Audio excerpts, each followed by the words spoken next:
medications you rely on and save Sure, through it's that. just. That's not just good news. I have a mentally ill brother. He says, So the players didn't Is she on thank Trump? medication? no, I don't Or does she know. not take it, or she No. just hasn't been She's a nurse. And diagnosed? she's a nurse. I'll tell you, they She's should nursing kick it. Imagine how we're going to suspend them. So Hey, she we're knows up. everything. We're up. How to get on Ritalin and Ambien at the same time, so it causes a psychosis. Oh, cool. I can't. What do you I think? can't Is she imagine. depressed, or up and down? My dad and I are just the devil. That's why she's gay, and I mean, it's could be. I'd be the reason. All right, gentlemen. Angie, the producer here. If you're still twiddling your thumbs on what to get the Mom vanished 6 years ago. This week, after People's Court feud with suspects. Hair holiday gift set. This includes the cell therapy treatment for thicker, stronger, longer, and healthier hair, plus an intensive hair repair mask, essential hair oil, and more. And if gift wrapping isn't your strong suit, don't worry. It already comes. That is true. At least they could say yes. Thanks. Oh, geez, the whole team should say it. This one-of-a-kind product is Thanks to Trump for getting those 3 players back. 100% money back. They're going to get disciplined by their school if they stay. They should be kicked off the team. They probably should. Did they really shoplift? Yeah, they have yeah. Or video. even get several while they still last. Go to ovationhair.com and get a new customer discount on top of the nearly 60% Louis Vuitton when store. you select Talk Radio 630K at checkout. Don't leave gift Why, I shopping wonder, till the do they last do minute. it? Go to Because they're ovationhair.com fucking now. kids and they're Hurry stupid. while they last. Gives to their girlfriends. Yeah. Or themselves. Louis Vuitton fanny pack. Can't be stopped by traditional email security solutions because European carry-all. It's a European carry-all. Where they were headed for 10 years in jail. Look at that shit. I don't think people realize, you're right, if somebody went to really, and it's probably lucky that Trump had to be over there. It just happened to be over there at the same time. Are you a homeowner who's tired of paying mortgage insurance? Hey, it's Ross Kaminsky from my friends at American Financing. If you own a home in this super hot Kids are market, idiots, man. you've got to hear about another way that They American just have no Financing idea. can save you money.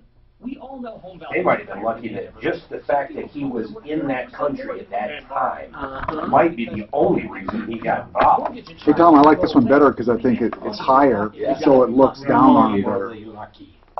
Hey, is there supposed to be another major radio spot besides Simply Florida Century RV? Your original list. Yeah, there could be. Is there one Oh, listed? there is one listed. Yeah, I'm just not sure what it is. LED lighting. LED lighting. Thank you, sir. What they can do for you. There are no upfront fees, and you may even be able to lock Are in a these lower all for interest me? rate. So start saving as Yep, much as they're all lives, $1,000 a month, Spread 'em. and you might be able Try to borrow do the as LED in the fast as first 10 two. days. Call now, 303-695-7000. Do you have the bullet points on them? AmericanFinancing.net. On what, Mark? LED, last time you didn't have them. I don't keep them, but I will from now on. Yeah, because they'll be, a lot of these will be sprinkled in. 200. You'll get a text confirming entry plus iHeartRadio info. Find it. Data and message rate supply. That's luck to 200. I think I'm going to liquidate some stocks. This is the Troubleshooter Show. Now, Tom Martino. The Troubleshooter. Yes, that's me, the longest running radio show with the same host in America. You're poking bears over there. Oh, You saw what that idiot said on Facebook. Come on. He comes up with a different Grand Ole Opry. Every day he comes up with a different thing. First of all, emphasis on the longest running, meaning right now, the longest running show. First. That's a good point. Although I still hold up to the longest running radio show ever, maybe. I don't think so, but maybe. With the same host, the longest running radio show with the same host. There have been guys on the air way longer, but not with the same show. They've done different shows, like Peter Boyles has done a ton of shows. And people all over the country, Larry King and people, but they do different shows. They don't do the same show. And it's the continual host, same show, blah. And no time, no year off and then come back. That's what I'm talking about.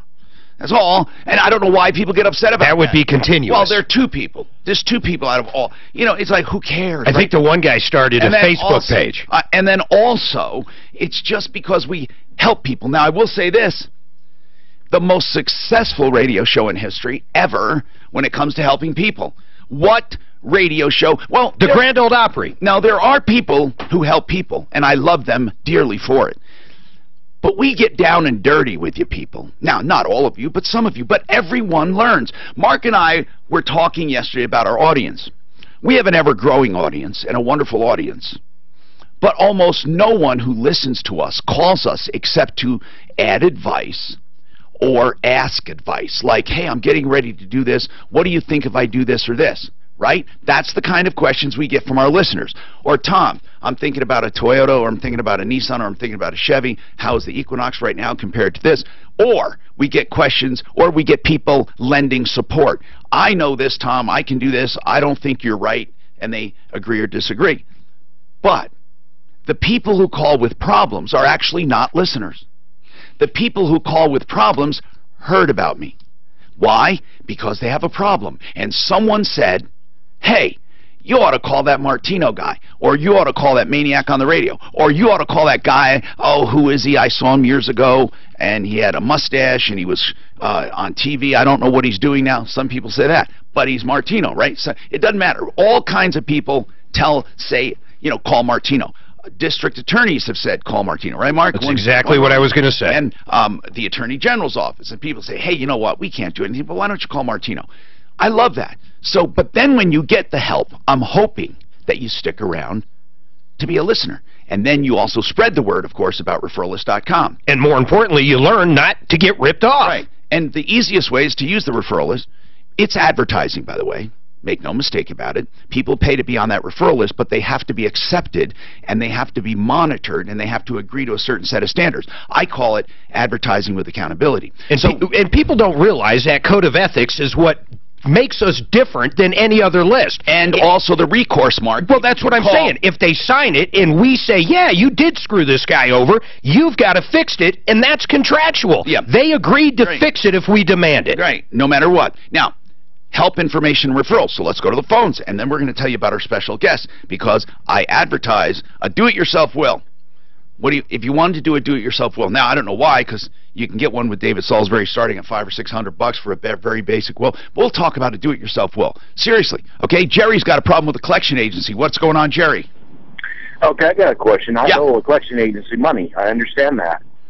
But I went to get my driver's license yesterday, and there's an OJW on my driving record that Eagle County put on there.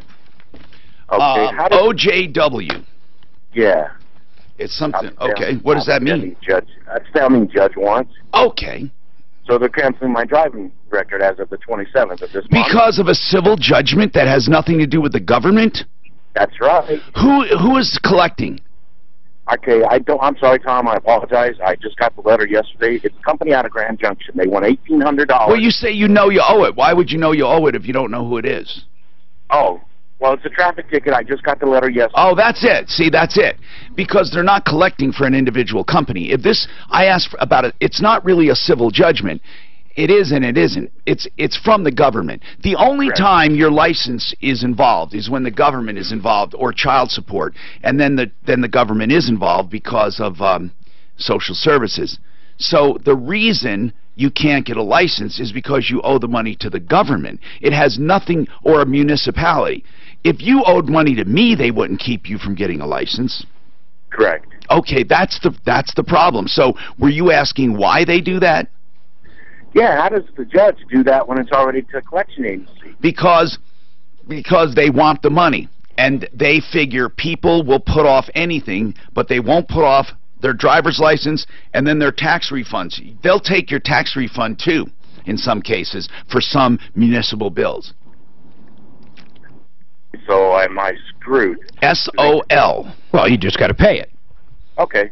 Yeah, it's really, that's all it is. If you pay it, get a satisfaction of judgment, and then you're in. And you know what the saying is? In like what, Mark? I'm asking him for a question. In like what? Did you ever hear that expression? An very old expression. In like Martino. Okay. Have you ever heard that expression? In like. A lot of people, the reason I say it, a lot of people get expressions wrong, and I think it's funny. Because this is one everyone gets wrong. They say in like Flint. That was a movie. Yeah. Flint. It's not in like Flint. It's in like Flynn, right? Or Flint. Which one is it? Well, that would be going back to the pointless poll. In like Flynn or in like Flint. It's in like Flynn is the proper word, like the actor Earl Flynn, right? That's what they mean. In like Flynn. You know, because he was smooth operator. They didn't know then he was gay, right? So, in fact, I think some of the most hunkiest leading men were gay. You know, isn't that funny? I wonder if they had come out then. I wonder if it would have affected them. Probably, right? Probably. David Salisbury, attorney at law. How are you, sir? I am just fine, thank you. So, a do-it-yourself will. You can do it if you got a simple estate. You can do it yourself will. Well, you can try. Yeah. I mean, I'm not, obviously people want to go to an attorney if they have any property whatsoever, but a do-it-yourself will. If you put down what you want in writing and date it and sign it and have a witness, does it have to be notarized? Supposed to be. Ah, okay. And then where do you keep a will? I'd keep it somewhere safe, and I'd let somebody know who you trust, let them know where it is. I often wondered about when people die, how much cheating goes on. God, who's to really watch? Like, let's just say someone's pissed off and they see the will and they destroy it. Or, I don't know, I think there are ways to cheat if enough people don't know about it. And one thing I've seen on this show, families break apart over money when someone dies. David, how many times have you seen that?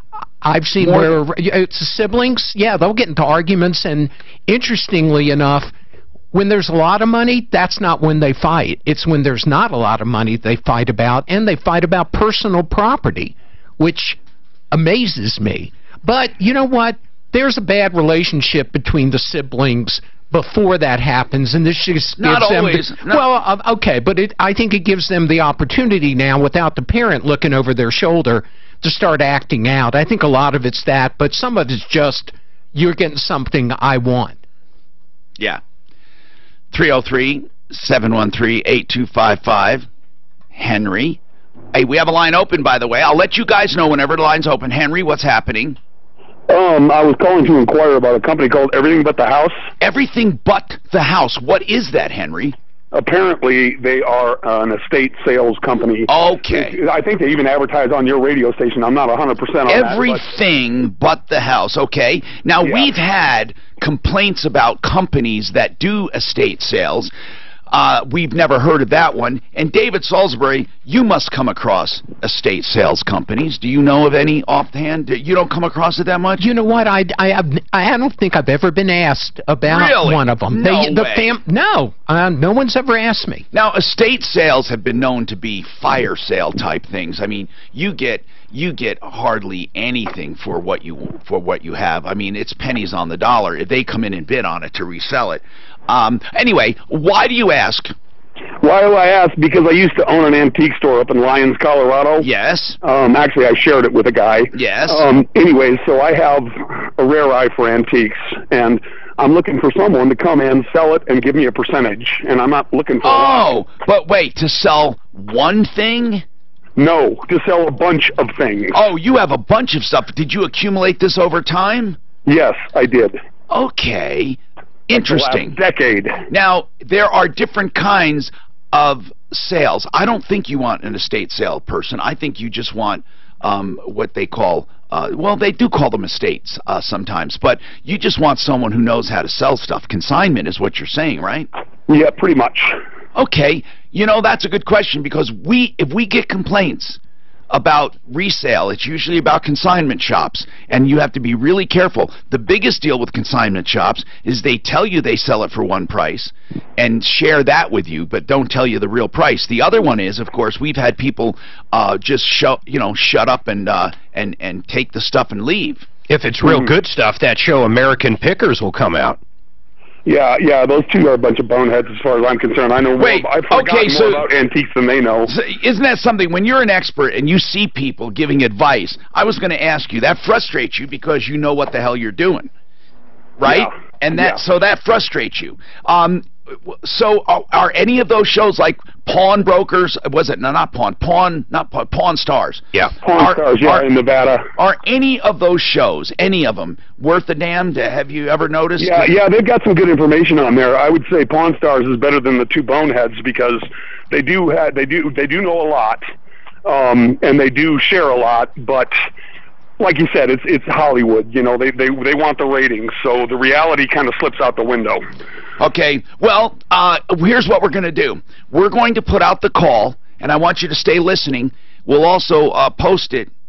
Anyone who knows about great resale companies, Mark, we ought to mark that down as a category. Resale companies, because we get this question a lot. Estate sales and resales. This would be a great category for the referral list. Henry, thanks for reminding us of that. So anyone know, if you have a consignment shop, please call us. If you know someone with a reputable consignment store, please call us. We're looking for one. And we'd love to have you on the referral list. Or any kind of an estate sale where you don't rip people's face off and rip them off, okay? Genesis Total Exteriors, if you're looking to buy, to do home improvements, I mean, don't go out and sign anything until you talk to Genesis. They do indoor and outdoor. They do everything around the house. And here's the great thing. They're honest as well as experienced. That's what you need, especially now when you hear on this show all the time about people putting money down and being robbed. That won't happen with Genesis. GenesisTotalExteriors.com, 303-679-8509. Ask about their solar windows that pay for themselves literally. 303-679-8509. You know, some of those antique places on Broadway, you know, there's that area. This report is brought to you by They'll American do Financing. Well, Holly's been pretty busy. Now things are beginning to calm down just a little bit. North County 25 at Ridgegate had They do auctions there too. kind of blocking things up. Still some big delays all the way And I'm back sure to some of them about are. I don't know which Also, ones are they're there. Santa Fe down here. Everybody's a house has a lot of ads in the region. Okay, his ideal call in. I'll text him right now. Find out. And then Pro, If it is Wednesday, he's back from the DR. I assume he gets back today. So he could be traveling. Your high interest debt into one low monthly payment. I'll text Hey, it's you. Ross Kaminsky, and you can save hundreds of dollars a month. American Okay, Financing, Mark, I'm gonna come back with one of them. 303-695-7000 or AmericanFinancing.net. which one? I'll come back with one of ours. Which I'm one do you consumer want? advocate Tom Martino for Larson Tax. I've been I don't even fighting see for Pro Auto consumers on for here. 30 years in That's all what I said. areas I of was wrong. business. Simply When put. it comes to the Okay, IRS, you ready to go with it? them to Larson Tax Relief. If you owe back taxes, Oh, and it's been years okay, since you 'cause I filed, will these do guys my are the copies, best. but I'm They're having smart. problems. They have a I'm having fantastic team of problems experts signing and in will here. understand your situation. Their name says it all. Larson Tax Relief. Relief from Turn your down a tax bit. debt problems. Larson will get you the absolutely best possible resolution.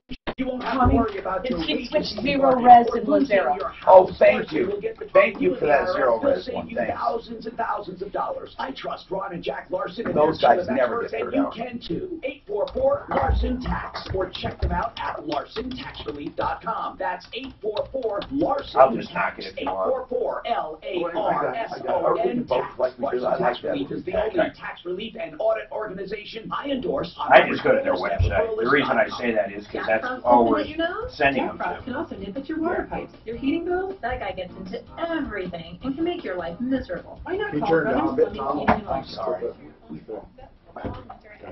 sorry. Just start running wars over. Yes, thank God I got in. Thank God! My brother didn't want any of his daughters to go through prison. Listed in the will, so they left them out. They got challenged and found out that his dad would put him in and give him a little bit. Either that Well, or do you hear that? I hear that a lot. But when you tell I don't me, know. Let's talk about when that. you tell me that you don't want to leave something to a child, I insist that you put their name in and make it clear in the. Some people say give them $10 or $100, and that's, you know, I just want their name there to acknowledge that they are a sibling or a child. In other words, they can't say, hey, they forgot. Yeah, they just forgot my name. They just left me out. In New Mexico, that's what happened. They lost. Mm-hmm. I don't know. That's what'll probably happen. They lose because they didn't put their name in. Yeah, because you're putting me with both of them. That's right. I'm giving everything to Dan. Deputy Dan. You have to use real legal names. How about all your bastard kicks from back in the 80s? I would say the 70s, but you're too young. I leave $10 to every child that comes forward with actual DNA evidence. I did have someone come in who was like worried about, because he said, well, I was really active in the 70s. I was really active. I said, do you know of anybody? No. What do you mean? Well, if you could. We don't ever own up to that shit. The brother had a drug addiction problem, and they challenged his son behind his wife for God. Wow. That almost sounds like an urban legend, but it happened in my family. You never know. Oh, so you have first-hand knowledge. Yes, this is my wife's brother, younger brother. And all three of his all three of his daughters are serving life sentences. Nice. Well, are they all in the same prison? Because that way you can go visit them at the same time. No, West Virginia. No, two of them are in New Mexico. One's in West Virginia. Oh. One for 3 strikes you're out on meth labs. Nice. One on our 16th DUI. Nice. And the other one left a 2-week-old baby in the sleeper of a truck to die in the bars. Oh. That part of the family down there. That makes me ill. That makes me ill. Their dad was a drug addict his whole life. The whole family's just wow. How my wife turned out the way she is, I don't understand. Sometimes you get lucky with one of them like that. I'm going to come in. Oh, wow. No, but I'm going to ask you a question. With Simply Floors. Yes. Say this hour brought you by. If you want to. CU women's basketball. Yikes. Do they get ratings? You want season tickets? I was going to get you some. Tommy, I got some trivia for you. Ready? If you can answer this, maybe a lunch. Who do we got that's got carpet, tile, hardwood, laminate, vinyl, LVT, a mobile design center, and we'll give you a free in-home estimate at your location? Seriously, he has a mobile design center? Yes. I know who you're talking about. And this hour is brought to you by SimplyFloorsInc.com. So, Buddy Mitchell, is he one of the best models of how to run a business ever? Yeah, not just that business, but any business, to be quite honest. He's ethical, and the man gets things done. Right, and here's the deal. He understands profit. He understands that he can make great money without inflating prices. Now, listen, I don't control price ever on this show. I really don't, unless it's egregious. But I will tell you, he can keep up or beat. In most cases, he'll beat the big box stores when it comes to floor coverings. You can save up to half over big boxes, up to half. He says, well, 30 and 40%. He's humble. The guy is unbelievable. He has the new life-proof carpet. He has all of the, as Mark said, all of the floor coverings you want, whether you want traditional hardwoods or you want the new engineered hardwoods or you want luxury vinyl tile that come in planks. Buddy Mitchell has it all. They make evening appointments, too. You can make your own appointment online, and you can book it yourself at simplyfloorsinc.com. And you can go to the showroom at 52nd and Ward if you want to. He does it right, man. There's no other way to put it. Susanna and I have used them. Tom, you're going to be using them soon. Oh, absolutely. They rock and roll.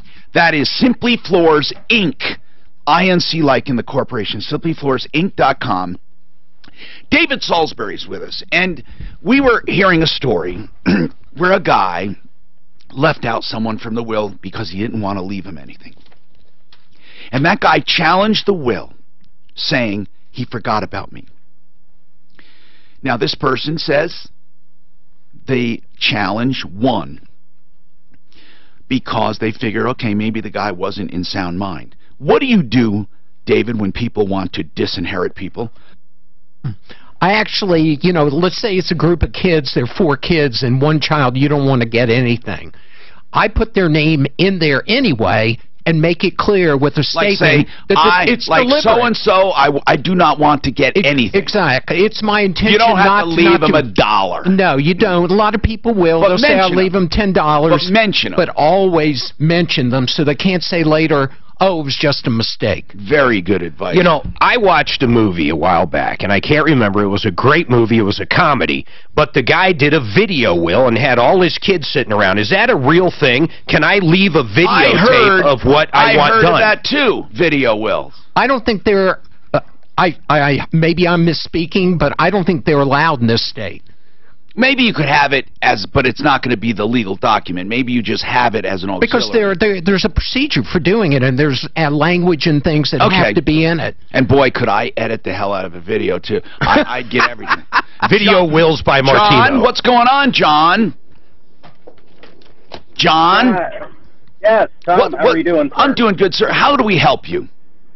Okay, so, well, first off, I appreciate you taking my call. Thank you. But, yeah, unfortunately, had some bad luck recently with our homeowners association. What's going on? You're talking about special assessments, the screener says here? Yes, absolutely. Now, are these special assessments for damages or special assessments for maintenance? I guess in this case it would be kind of a little bit of both, because this was to repair the roofs at our complex due to some hail damage. Okay, the reason I ask is there is insurance available for special assessments when you have a special assessment. Under your condo and townhome insurance, you can get special assessment coverage. Yes, and that fortunately has been brought to light since we initially made the payment back in So did you get reimbursed?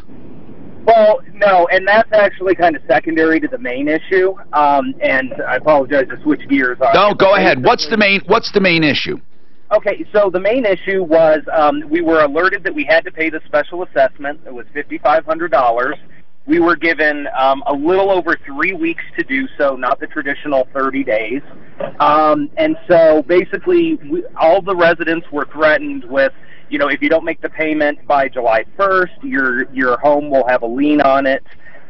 So we just went ahead and paid it, even though we had requested documents that they didn't provide us, such as other estimates and the like. But basically, yesterday, all of the residents in our community got notices that now the contractors are threatening to put everyone on lien because the HOA hasn't made payment within 4 months of the work being completed. And tell them who the contractor is.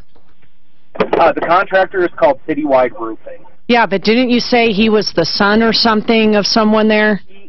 Yes.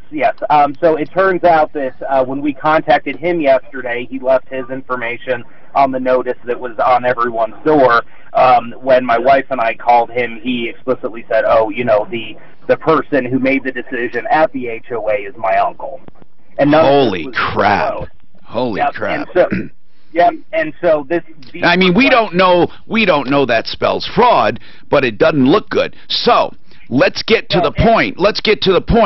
Why didn't the HOA make good if everyone paid their assessments?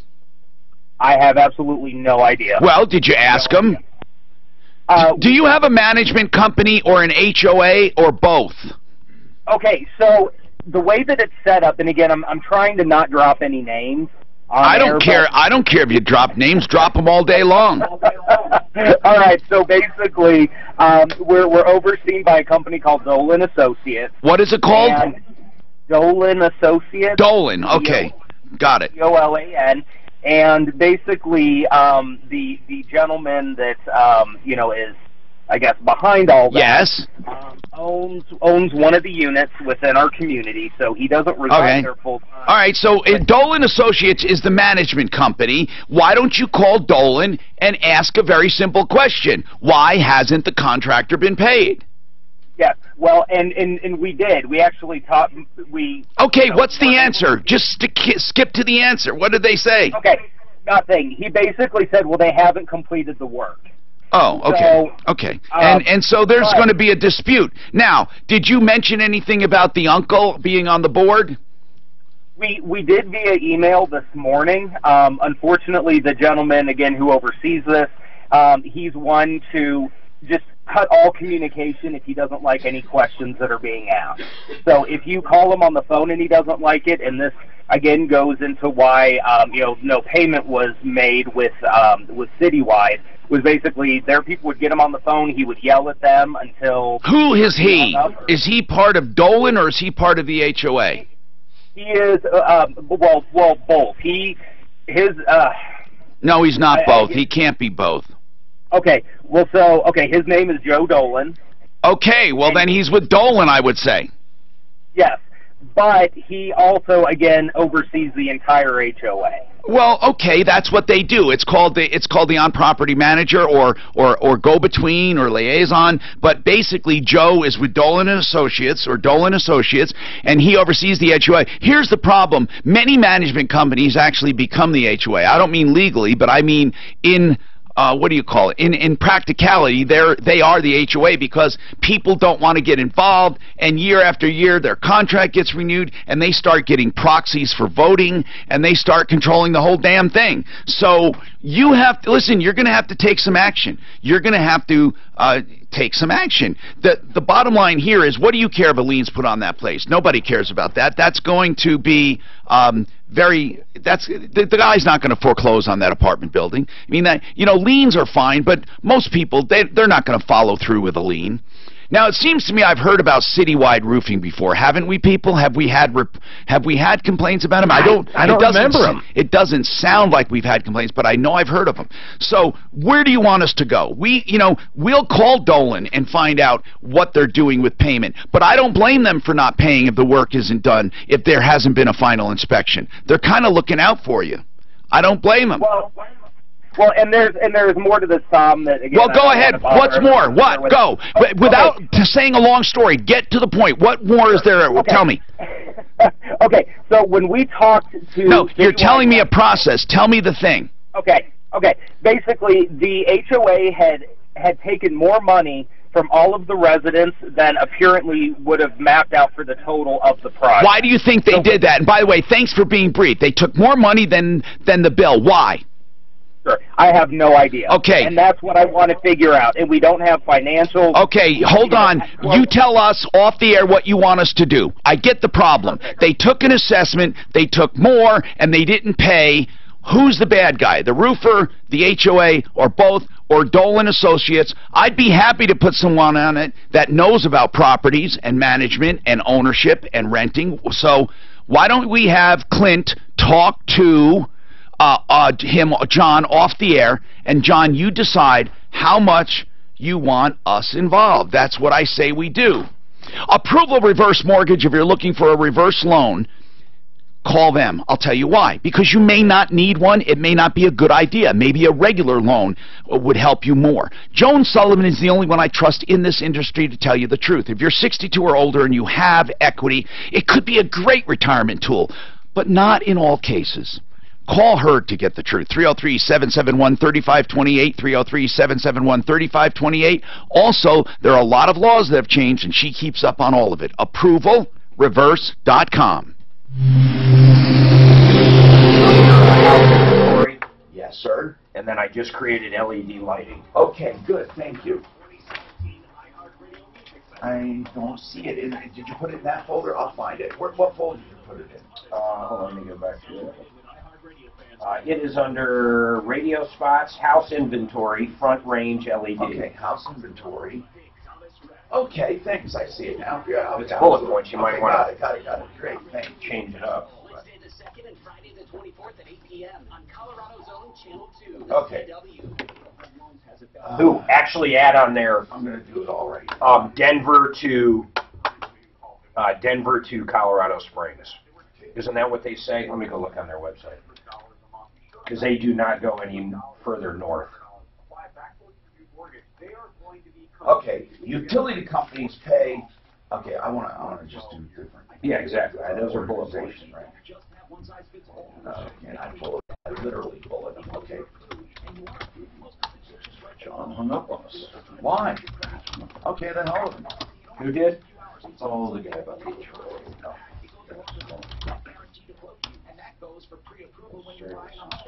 Sounds like it's just a communication thing. I can see why they would take more money and make sure they got it covered. Yeah. They don't want to go back and do another special assessment. Yeah. Tom wasn't listening to him. Insurance adjuster has to set a reserve for claims and success on the side. We always get money back. Yeah. It's hard to go get more money. Ideal is dialing in at 12:15. Real estate firm. We're always happy to hear that the estimate came out last week and money back. And now they want more money. We were part of that hail thing at our house. All our cars, 9 cars, plus the house. Building department, the inspector roof had done, gave us a 5-month time frame. We got 5 months. So you gotta go ahead and pay them, even though they. Who's that? Jefferson County's 5 months behind on inspecting roofs. That's it. Hell, many times they inspect the roofs from the ground. I went to the company we got dealt with before. Even marijuana has caused problems. That's crazy that he hung up. We could help him. Yeah. They can help you approach them. Here's the number for the Raleigh House: 720-893-5555.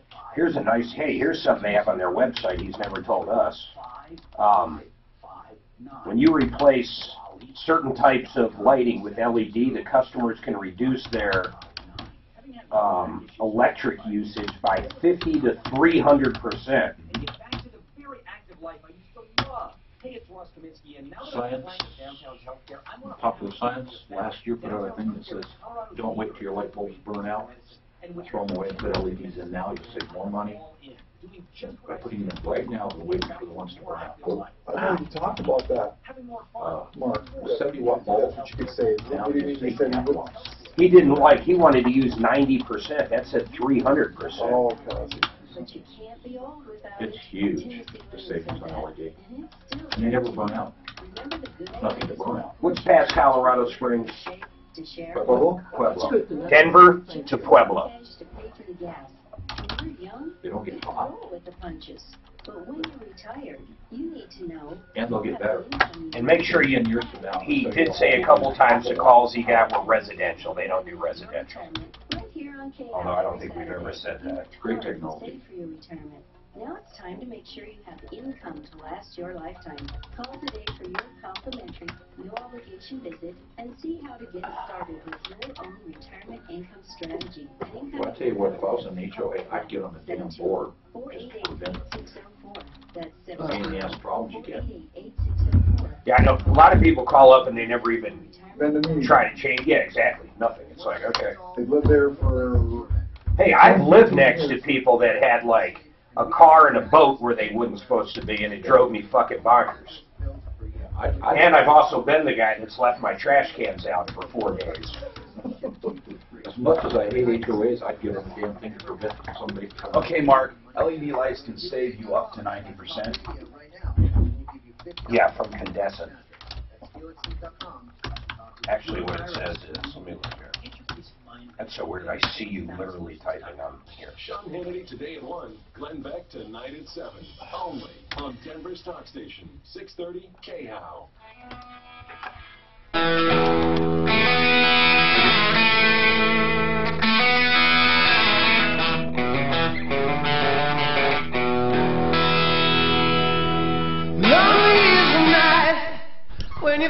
All right.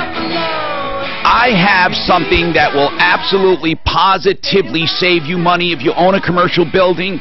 In some cases, even if you're leasing a commercial building and you're going to have it for a long term, and that's converting to LED lighting. Now, hold on and don't jump ahead, okay? Hear me out. You will see there is no reason to wait. It is a no-lose situation. First of all, LED lights can save you up to 90% in lighting bills. And they last 10 years. Think about that, okay? You don't change them every year or so. Now, in addition to that, utility companies pay up to half of the installation cost. And then there are tax credits on top of that. So listen, you only pay a small portion of the installation, including the parts, a small portion. And that portion can be financed. And get this, if you finance the portion that you don't have, remember, utility company pays, tax credits. Now, if you finance the balance, your monthly payments will be less than your savings. You're immediately saving money and putting some of it toward that. You're going to be paid off saving a ton of money. Bills have been cut in half. Bills have been cut by 2/3. It depends on what you do. You got to call LED. It's front range LED lighting. Front range LED lighting from Denver to Pueblo. From Denver to Pueblo. You can get commercial buildings converted quickly, efficiently, with zero out of your pocket. And they'll give you a free estimate right there, tell you how much you'll save after they look at it. That's it. A no-lose situation. 719-262-2451. This is from Denver to Pueblo, commercial only. 719-262-2451. If you own a building and you're not dialing right now or punching, whatever they call it, but pressing buttons on your phone, you're an idiot. 719-262-2451. Okay, the guy with the apartment complex or the condo complex, he hung up. Tom, he did, but that was an accident. He just emailed me, so I'm getting a note to Deputy Clint to give the call. Good. Deputy Clint, you get on that. I think you can help him for sure because you know all about commercial, renting and owning and managing. Evelyn, what's happening? Hi, I have a question for Mr. Salisbury. Go ahead, ma'am. Go ahead. Regarding wills and beneficiaries. Yeah, he's the guy. I'm 66 and retired. I have over $600,000 in investments in Roths and IRAs. My children are listed as beneficiaries, my 2 children, 50-50. My fear is that if I should die tomorrow, they would get $600,000 and would go crazy. So how do I protect this money from being squandered? Well, Evelyn, one thing you could do is set up a trust and make the trust the beneficiary of those retirement money. And then within that trust document, you could limit how and how much those kids get. That would be my advice, because you're right. They could come in and cash it out the next day and go do whatever it is they wanted to do. So that would be my advice to you, is to have a trust set up to hold or become the beneficiary once you've died. And then you write rules in it. You put rules in it and you can control it, totally. You can have somebody actually control it outside of the kids. Yes. The beneficiary doesn't have to be in control. You can have someone outside of the trust actually for a small stipend, or if they're a loved one, would do this. Do it for free. Yeah, and then they would instruct the children how they can use the money. Some people put into the trust that you only draw out what you make. They match your salary, or they match a portion of your salary, or they only pay for education, or they only pay for education and housing, or there's only so much allowed for clothing and stuff. I mean, people really get particular about it. Well, you know, and Evelyn, I always tell clients, sometimes you have to protect people from themselves, and you don't want to give them a disincentive to go out and get a job or go to school or be a good person. So, Evelyn, you're asking great questions, and a trust is really about the only thing you can do. I mean, you could entrust it to someone, but I would never do that. I think a trust is better than someone's word, and then you have someone direct that trust as you see fit. Another good thing would be to try to literally educate the kids now, and really do that. John has a quick follow-up here for split rail fence. Now, Suzanne, the original problem was very simple, right? It was. He took half the money from his neighbor. They were going to have one section put in between him and his neighbor. That's right. And they haven't gotten to the job. But as I remember, the money was taken sometime in August. Yes. And I figure people are going crazy right now. They called me this morning. What did they say? You know what they said, Tom? They said John will not allow them on the property to mark for the utility lines, which they have. They've been out 2 or 3 times. And John turns them away. Refuses to let them on the property. Do you recall this? That sounds like no, that's a yes. Utility, pardon? No, go ahead, John. Go ahead. Yeah, no, they've come and marked it. Like I said, it's been about 2 or 3 months.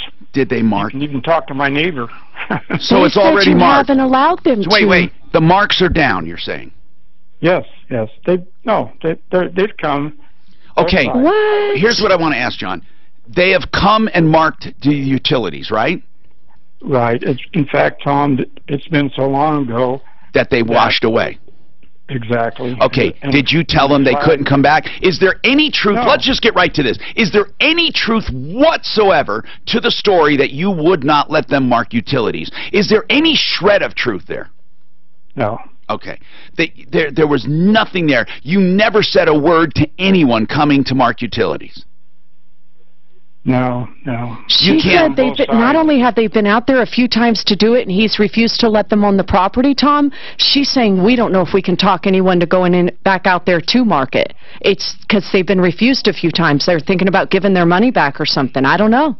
John, they're making the story up completely. You don't ever recall anyone trying to get in to mark utilities ever, and you having a conversation ever with them?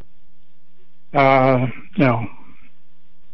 I call BS. Why? Because they Split Rail sells fences everywhere. The last neighborhood we lived in, you had to literally have a split rail fence. They have been selling fences in this area forever. I'm sure they simply call up the people to market and they go out. Why wouldn't they want the sale? Why would they want to give this guy a refund? There's got to be something there. Maybe it's not him. Maybe his neighbor is telling him not to go or do something. They've been on both sides, Tom. They have been. Yeah, and you've never had a word, not one word to them that could be misconstrued. They might have come when we weren't home, but never. You never actually talked. This is the third contract I've had with Split Rail that they finished. No, I understand, and you've never had a problem before. So I could have been sitting here for another year waiting for Split Rail to show up. Now, is it possible they marked the utilities and it was so long it washed away and you were pissed and said, listen, you don't have to mark utilities, just come and start the fence? Could you have said something like nothing? I know it's important that they mark the utilities. Okay. How about a dog outside? I don't think John is senile. I don't think he's forgetting. He's telling us straight up he has never, ever refused. Maybe his neighbor has. No, I don't think the neighbor has either. I don't think so. Because I've been... Give me one logical reason why Split Rail would not want to sell this guy a fence. I don't know. I'd like to do this. I'd like to ask Split Rail who they actually talk to. She's calling back right now. All right, we have to but we do have to take this break first. Art of Granite. If you're looking for beautiful granite countertops, Art of Granite, Mitch Floria is the one to go to. Art of Granite lets you buy all the countertops through his wholesale account, either from him or anyone else. They don't mark up the countertop material, whether it's granite, marble, or any other natural stone or solid surface. They only charge for fabrication and installation. Get this. You start with a phone call. They can get so close, you'll love it. And with a price, just from a phone call, one photo, maybe some measurements. Then you pick the material at their golden showroom, and then they fabricate, install. They will do your bathroom free when you do your kitchen. And you want cabinets, they have those too, direct from the manufacturer for a small markup. They do the whole front range, and they're open 7 days a week, and also the mountain communities as well. Give them a call. You'll love the way they do business. 303-386-5919. 303-386-5919. artofgranite.net. How big is it? A demon shark. It's the first one ever caught. Demon shark with snake's head. Caught for the first. Oh, it looks like a demon shark. No, it looks like a red Oh tongue. my God, that's scary. It looks like ancient. You know, the first one ever caught. Has it got eyes? Yeah. Wow. All the way past Lucid, the left lane park, you want to get That is terrifying, isn't it? How big is it? But It doesn't say. My kid had an obsession with fish when he was a kid. He'd search up fish, and the one that he just loved was called the anglerfish. It has a light on it, and oh, I think I know what you're talking. From the very way deep. Yeah, and I use the think lights so. to track. He would get pictures and cut them out. I think it is. Let's say Yeah, it's it. Yeah, look. Yeah, Oh my God. He loved it. Oh my God. And they use the lights Look, to that's track. what he loved. Oh my He would go on the internet and we would copy and paste pictures and print them out. I can't believe that's a real thing. Yeah, with a headlight. You know how much With a less headlight. You know how much less he'd have that fish would have Watch to eat your- if it had watch your LED? neck, brother. It would live 10 times more. All they was doing was eat like one guppy a day. It's like good. Thank you, Tom. That is saying that's terrifying looking creature.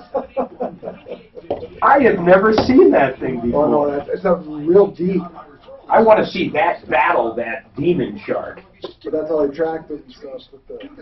But in certain areas... Oh, that's how they get fish. Yeah, in certain areas, they're illegal. What do you mean they're illegal? What do you fine them if they show up? No, because you can't fish with lights. Oh, that's pathetic. You know, in Oklahoma, I had a buddy whose uncle would actually do this. I didn't realize deer in the headlights where it came from. They'd see deer, they'd hit the headlights, they'd look into it, then they'd shoot them. Well, yeah, they freeze, and deers freeze when you shine a light on them, not just headlights, but a spotlight, right? And so that's where that expression, that expression came from deer in the headlights, they freeze, like this.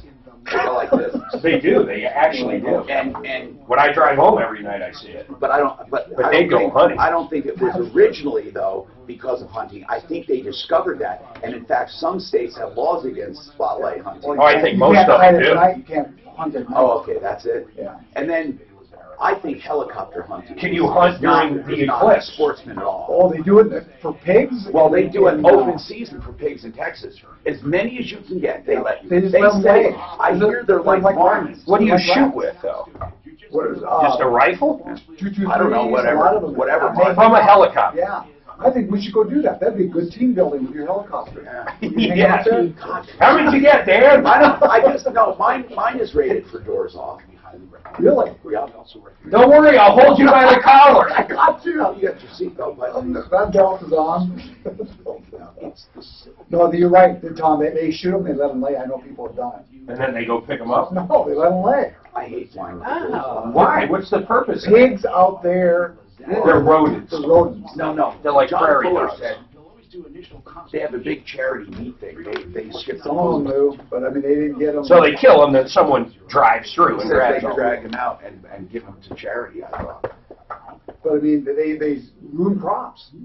They ruin everything. Acres and acres. He says there are so many of them. It's unbelievable. Like regular size hogs? Well, they're giant. They can be big. They can be like this. So are those pigs or those boars? Wild. Yeah. And is there a difference between a boar and a pig? Right? Don't the males Boar is a male. Boar is a male pig. Ah. Don't they have the big... What was Wilbur? A little pig. Wilbur? We had a guy in yesterday, Ming, grew up eating dogs. Oh. The restaurants around his house, did he not say it? Specialized. Literally serve dogs. He said some of them specialize your dog. One's called Walk Your Dog.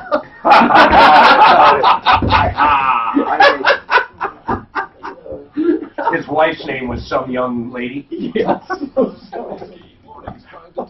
He was good. He was fun. I mean, he was so honest about it. I mean, if you didn't know something, he'd say it about China. Straight. He was as honest as he was. Yeah. I like him. I do too. He was very. Did you take the soup home? That 15-minute interview was good, man. I guarantee you. Hi, I'm Tom Martino, your troubleshooter. 303-713-TALK. Hey, RVs, do you know this is the big RV season? It is. It's the time that people go to buy RVs. An RV, Century RV, this is what I love. They have a giant new warehouse. Now, they were always located up at 119 north of Denver, the 119 turnoff on I-25. And then they opened a place in Lakewood, a 30,000 square foot showroom. It's beautiful. So you can have indoor comfort shopping, the largest used inventory in the state. Plus they have new. So they have new and used RVs and travel trailers, fifth wheels, Class A's, Class C's, and indoor comfort. They have camper trailers, okay? Starting at $99.95, under 10 grand, beautiful new units, and then they have discounts on Big Iron up to 50 grand. You got to go there. So look them up. Century, like in the turn of the century, CEN, CenturyRV.com, and you'll see both locations there. And this one is on 6th Avenue, just north. It's just north of 6th, between Kipling and Sims, next to Woodley's. And you'll just love it. They're open Monday through Saturday, 8 to 6. So Did you talk to Split Rail Fence again, Suzanne? This is strange. They said, I did. And this company does have a I mean, I don't think we've ever gotten a complaint in the whole existence ever. Now, they've been around forever, and what reason would they not have for going there? Although it's been August, and he has a reason to be suspicious. Why are they not coming out? So, and they've done 3 other fences for him, 3 other sections. What did they say? So Vonnie there said, since she spoke with me this morning, it must have been about 8 o'clock or 7:30 this morning, Tom, they've tried to reach out to John 3 times. They can't reach him. He needs to call them so they can get a locator out there scheduled to go out there and mark his utilities again. Okay, so He John, needs to call them right away. Did you know they tried to call you this morning? No, I didn't. Okay. Here's what I think. What's the matter, Mark? I just find this, either they have no idea and they're calling the wrong person, or well, I have a son that's John Ortiz also. But you know, there's something here that's simple to fix. We just got to find out what it is. We'll figure it out. When the locate people came out, they took pictures. Yes. Also. Okay. And you saw them. Cameras. You saw them. I walked around with them. Did they do the locate and spray paint the ground? Sure. Yellow, but that's water. Red. That's water. Yellow flags, the red flags, both sides. It's gas lines. That's everything. In fact, I talked to the salesman and to let him know that they'd been here. Let's have them call right now. Call them right now, get it set up, and then let us know. All right, hold on.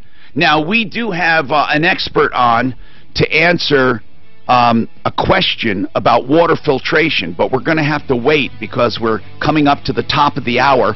I'm Troubleshooter Tom Martino. We'll have more with David Salisbury, attorney at law, along with Pure Water Choices, giving us some information on a question. Ideal Home Loans. For your next ideal home loan with credit optimization in order to get even better rates. They also have the pick your term loan. That's what's happening. They're like contacting the son, or there's something weird. I mean, Split Rail sells. The only thing that bothers me is how he hesitates before he answers. I know, like he's bullshit. So the lady had just called, and then I get Al on to come on for the call, and she hung up. Do you want to bring them up still? What question did she have? She wanted to know if they were a national company, and I said, I don't know if they are. I'll ask her. You know, are you locally owned, operated? I'll make it work. Okay, Drew says he's nowhere on the log, dang it. Well, maybe he's teasing. Okay, that's okay. No. Okay. He'll be in soon, too, I think. Yeah, the 27th. Yeah, that's an exciting show. I mean, I have a new guy coming in that day, too. Lance Ray. I want a carnival. I want carnies. Is Lance the one that was at the Vegas shooting? Yes. Remind me. He was there literally at the concert. It's going to be good. This guy that's coming in. Our new referral list member was literally at the country western concert. Has a great story. Sitting next to a lady in a wheelchair, the whole bit. What's his business? Rocky Mountain Construction. To Obamacare, Fox's Jared Halpern is live on the Hill. Oh, I hope this Obamacare mandate gets 86. Vote on their tax bill tomorrow. Why do you hope the mandate gets? They're putting in the tax bill that they'll get rid of the mandate because it helps balance the budget. Oh, okay. I see what you're saying. By billions. Well, you said do the 86 needs to get rid of it. Yeah, they get rid of the mandate. Oh, I think they meant get rid of the whole deal. Okay. No, get rid of the mandate, but they do it inside the tax reform. Instead of, it's basically repealing Obamacare. Right. God, I pray it goes through. I literally pray. Our insurance, we just went up another 5%. It is outrageous. People just don't, I don't know. It's outrageous. It's egregious. What's the other one? The third one I can't remember either. And outrageous isn't one of them. It's erroneous. It's not erroneous. You know what Jeffrey Dahmer's favorite Chinese food used to be? Yes, hold on. Damn it. I just did all these jokes in studio a week ago. Damn it, what is it? Cream of some young boy. That was the lady's name, some young girl. And his wife, some young. You know what his favorite food, though, is? Finger sandwiches. Yes. Did you ever see... You know why he put the skulls in the refrigerator? Why? Because he wanted to make sure that the light really does go out when you shut it. Did you see that airplane one where the newscasters were reading off the teleprompter. It actually went live out there with the plane crash. Oh my! You never saw it? Oh my God! Would they say something? Something Wong. Oh, something wrong. Oh, I have seen that. Why too low? He too low or something like that? Type it on YouTube. It takes a lot of voices. Type in some Tin Wong. Holy fuck. Some, there you go, Tin Wong. This will bring it up. This went, I can't believe these guys are this real. This is as real gets. You can't hear it, but they're reading it. I laugh every time I see that. We just got the names of the pilots. Some Ting Wong, We Too Low, Ho Li Fook, yeah, that's how Bang Ding Out. Did somebody get fired for this? Yes. The guy that put it up on the teleprompter. They didn't know either. I mean, you know, someone called up with some phony information. Okay, how do I get rid of this? I think you hit escape. Okay. Let's see. It's outrageous. It's egregious. Oh my God. It's preposterous. Just as to say, it's outrageous.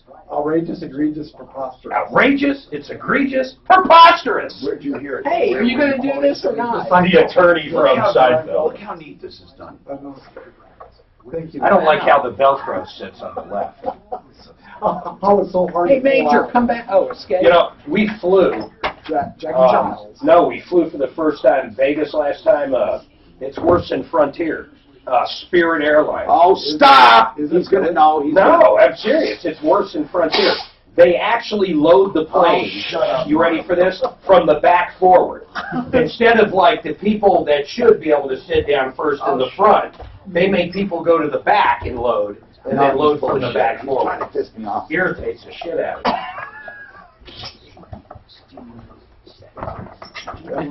Not one person drug their luggage by me. That sucks. And I love that. Actually, Spirit, I've never seen an airline that, we laugh at Frontier and how they charge for everything. Spirit's worse. Their luggage is lower weight than anybody else. Every other suitcase is 50 pounds. Right. Spirit's is 40. Really? Everything's different. Their personal items smaller than anybody else's. Everything is different on Spirit Airlines.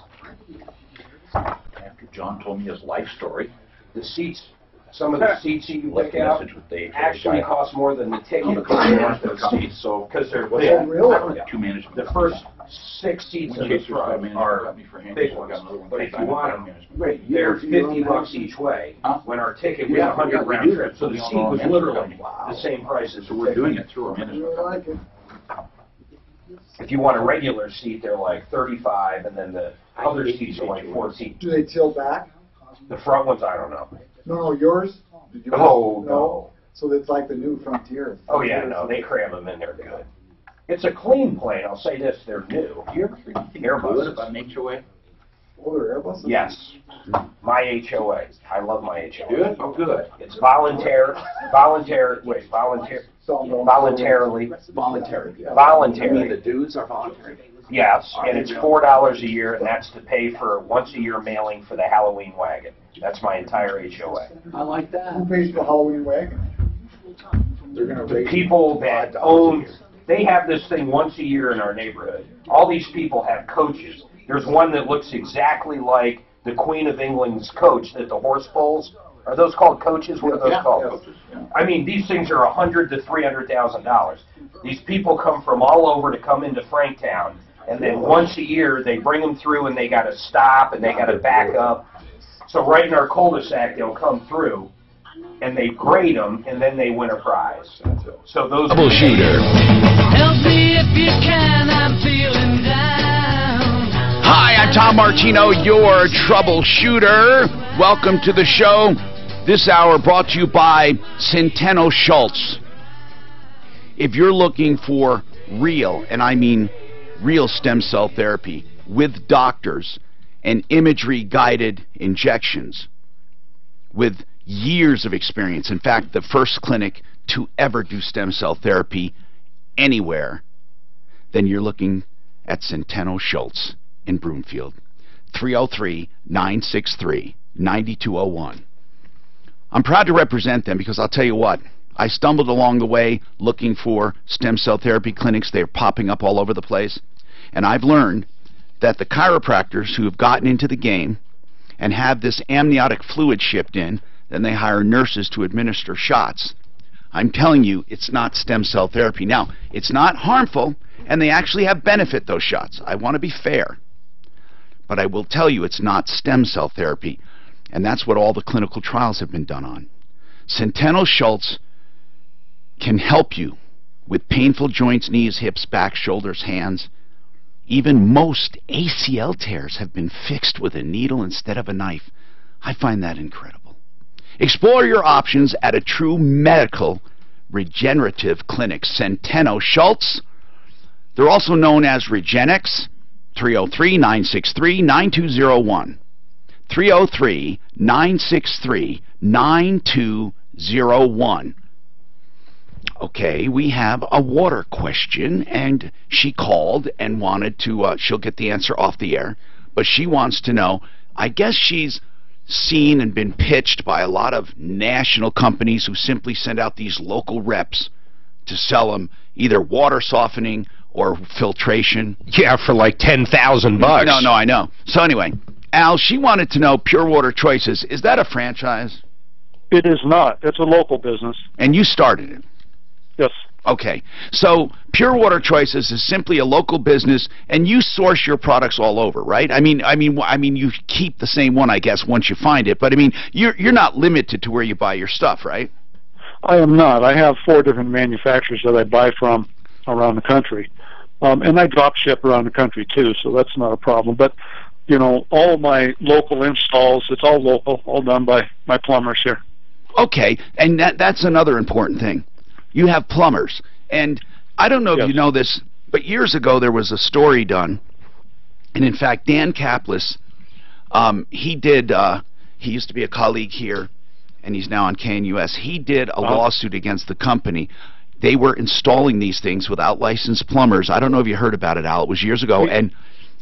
Briefly. Yeah. And they did not do a proper backflow preventer, and they were getting like sewage, literally, or something into that. It was making them terribly sick. And so it's not a small thing to install those things. I don't know how it happened, how you screw up that badly, but I guess you have to prevent water from backflowing somehow, and they weren't doing it properly. Yeah. So anyway, that's big for plumbers. It's very big to keep sewer and water apart. Yeah, of course, and to do proper backflow prevention. Now you have point of use systems, and then you have whole house systems, right? But for water filtration, just the filtration part, point of use is fine if you just want it for drinking water, right? Exactly, yes. Drinking, cooking, coffee, yeah. All right, well, thank you very much, Al. Pure Water Choices. He is on my referral list at referrallist.com, 720-219-7818. Bill's got a question for David Salisbury, attorney at law, who is our guest today. Go ahead, Bill. Hello, Tom. Hey, Bill. I'm 66 years old, single, never married. I have a reverse mortgage on my house, and the house is in my name only. I'm wondering, since I understand it's better to have the house or the deed in a trust. No, wait. Who told you it's better to have a deed in a trust? You just made that blanket statement. Who told you that? Well, over the years, excuse me, different sources have... There's no reason to have your deed in a trust unless you need it. I mean, the only thing I could imagine that you probably are concerned about is that when you die, if it's in your name, somebody would have to open a probate in order to do it. The time and expense. But why do you care? Do you have any heirs? You've never been married. I've never been married, but I was engaged 30-odd years ago, and I had a child by that woman. She backed out on the marriage, and so this child, do you have a relationship with this child? I've not been able to have one. He was adopted, Tom, by someone else. Okay. A boy. Okay, so do you want to leave the home to him? Not necessarily, no. Okay, then I'm not sure why you would ever need a trust. What do you care about probate? Seriously. Or you could use a beneficiary deed. Yeah, but he so doesn't that have, when you he die, doesn't but you have gotta any have. money. I know you got to have someone to give it to. Yeah, what is your concern, Bill? And we can address it. What is your actual concern? I'm wondering if I can, excuse me, since I have a reverse mortgage, if I can get the title on my house changed to a trust without refinancing. First of all, you don't need a trust, Bill. You know, I'm trying to keep you from spending needless money. There's no reason in the world for you to have a trust. I mean, I can think of no reason. Trusts are very useful, but there's no reason. I mean, that's usually when you're trying to avoid taxes, or you're trying to put rules in place, or you're trying to keep out of probate. But none of that applies to you. If you have a house, that's it. You have a house with a reverse loan. When did you get the reverse loan? Is it July or August of 2015? Okay, of 2015. Okay, and that money, is it still coming in, or did you take a lump sum? Well, I took a lump sum to pay my bills and keep the government from excuse me, taking my house because I had not been paying the property taxes. So you took a lump sum? Took a lump sum. Do you have any monthly payments coming in on it? No, I do not. Okay, so I have taken a couple of extra lump sums to get. Fine, it's a lot. Then you have a line of credit, right, and that'll accrue, and it'll never, ever, ever force you out of the house. As long as you pay your taxes and insurance, you can stay there as long as you want. Right. And then when you pass away, if you don't have anyone to leave it to, I mean, maybe you should. I mean, I have a brother and sister, and they each have 4 offspring. Okay, so if you want to leave it to someone, just leave it to them in a simple will, or get a beneficiary's deed, which is nothing more than a deed that says when you die, it automatically reverts to someone. Or not reverts, but converts to someone. Yeah, it's almost like joint ownership, but you own the property, you can do anything you want with it while you're alive, and you don't have to tell the reverse mortgage people about it because you're not transferring it. No, the deed, you will not have to refinance. 303-713-8255. It is so funny how many times people hear things in their mind they have to do, they don't know why, and it just, it's useless. Lee, what's happening with you? Hello, Lee. Hey, Tom. Good morning. What's going on with you, man? Well, I have, after many years buying vehicles, I just came across with one of those days that they let you drive the car, and then all of a sudden, after a couple of weeks, they just let you know they can't do the approval on the vehicle. Ah, so wait a minute. You thought it was a done deal? Correct. You know, that's one thing that never happens at a good dealer. Purify Chevrolet, for example, won't ever roll a car, and Rockies, of course, never does it. That's the problem, that the dealer that I use and that I use for other purchase other vehicles, it's a bigger dealership. And so they let you take the car, and you thought it was financed or not? Correct. And then then they called and said, I call it the old callback, where they say, oh, by the way, we can't get it financed. Not only do they want you to take it back, they want you to either sign a new deal or pay for use of the car. Do I have it right? Correct. God. And then on top of that, because I had the vehicle on my possession for a couple of weeks, I put a brand new plow in it. Oh, no. I've already dealt with this, Tom. See, he wouldn't tell me the name of the dealership. He refused to tell me. I've already been dealing with this problem. What do you mean dealing with it in what Mark, way? remember, this is the one who put the snow plow on the front of his vehicle. No, wait a minute. Why do you guys know this? Why do you guys know about this? He emailed us, I think. Yeah, we got it over to AutoNation. You know, Lee, you dumped like $7,000 on the vehicle before the financing was complete. But hold on a second. Wait. I think his income changed from what he filled out on the thing. Was there a reason? No, that was. I never lied on my income. I never do anything. I'm going to pull the email, Tom. Go ahead. Keep talking. So basically, what I did was that there was a like always on the dealership, there was like 3 or 4 hours sitting and dealing with the loan. I want to make something very clear. This happens all the time, so I believe Lee.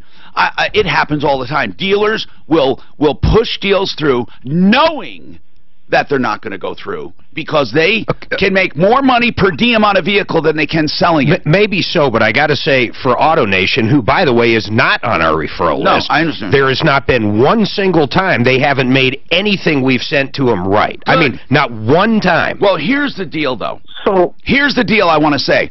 It could be, Lee, that the way they signed their paperwork, even though they say you're not financed, I have made the argument in the past and won that they are the financer. They are. Because in their paperwork, if they did it the way most dealers do, and most dealers do it the wrong way, and I've told them how to correct it. Here's what they're saying. I found the statement from AutoNation. But hold on. I just want to complete the thought. Yes. I just want to say, in most cases, they literally put themselves down as the financer. They don't say this deal is contingent on us selling this loan. They say under creditor, or excuse me, under lender, they put their name. Under creditor, they put your name. It says it's subject to approval. That's the only thing it says. Then they hand you the keys and sign the contract. In my mind, that's approval. And then they call you back and say, we can't sell the note, is really what they're saying. We can't sell this note. And I say, tough titty, you can't sell the note. You're going to take my payment for the next 5 years or whatever you wrote on there. But anyway, what did they say, Mark? Go ahead. Well, that's a great point. Let's see the contract. And I know, this is separate. Let's see the contract. I have it. Okay, go ahead. Read what I sent you guys. I will, but here's what they're saying. Bring it back. We're not going to charge you anything. Oh, my God. We'll let you out of it, and we'll give you your down payment back. Oh, my goodness. So that's number one. Number two, they're saying, is if you put $10,000 down, we can get the deal done because you have 2 other car loans. He put $7 grand into it for a snowplow for his business that he probably can't get a refund on. Lee, just so you know, I got to take a break. Lee, I know you're saying, I just want to say this one thing. I want you to hear this loud and clear. If they are willing to totally let you out of the deal, 100%, you cannot ask for more than that, Lee. But that was as of October 20th. It's been 4 weeks now, Tom. You got a problem, Lee, and it may have turned out to be your problem after they offered you that. This is a tough one. People might say it was detrimental reliance on his part that cost him money because they led him to believe it was financed. And I can make a case for that if the contract is written a certain way. I'd have to see the contract first. But we have to take a break. But I just want to bring up Rockies right now, seriously, because they will never, ever, ever. I'm not saying, by the way, AutoNation is a bad place or they did anything wrong. Mark says they correct problems, okay? But I do want to bring up used cars, trucks, SUVs, and vans at Rockies. They're on a referral list. They absolutely will not let a car leave until it is 100%. They won't call you back and say, we can't get you financed and you got to pay for the car. They're open Monday through Saturday, 9 to 8, with a huge selection. They give a Carfax on every car. They want you to shop around, but then come to Rockies after you shop and then take notes and compare apples with apples. They have product, price, and a great process that'll get you in and out with the deal you want, 100% done. 63rd and Federal, 303-426-4646.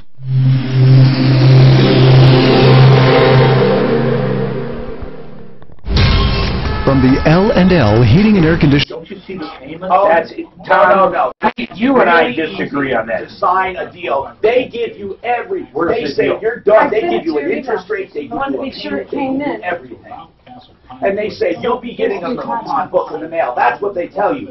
They don't tell you we're going to shop the loan and see if you qualify. I don't care what they say. I've seen thousands of these deals. They don't say that. They make you feel it is fucking done.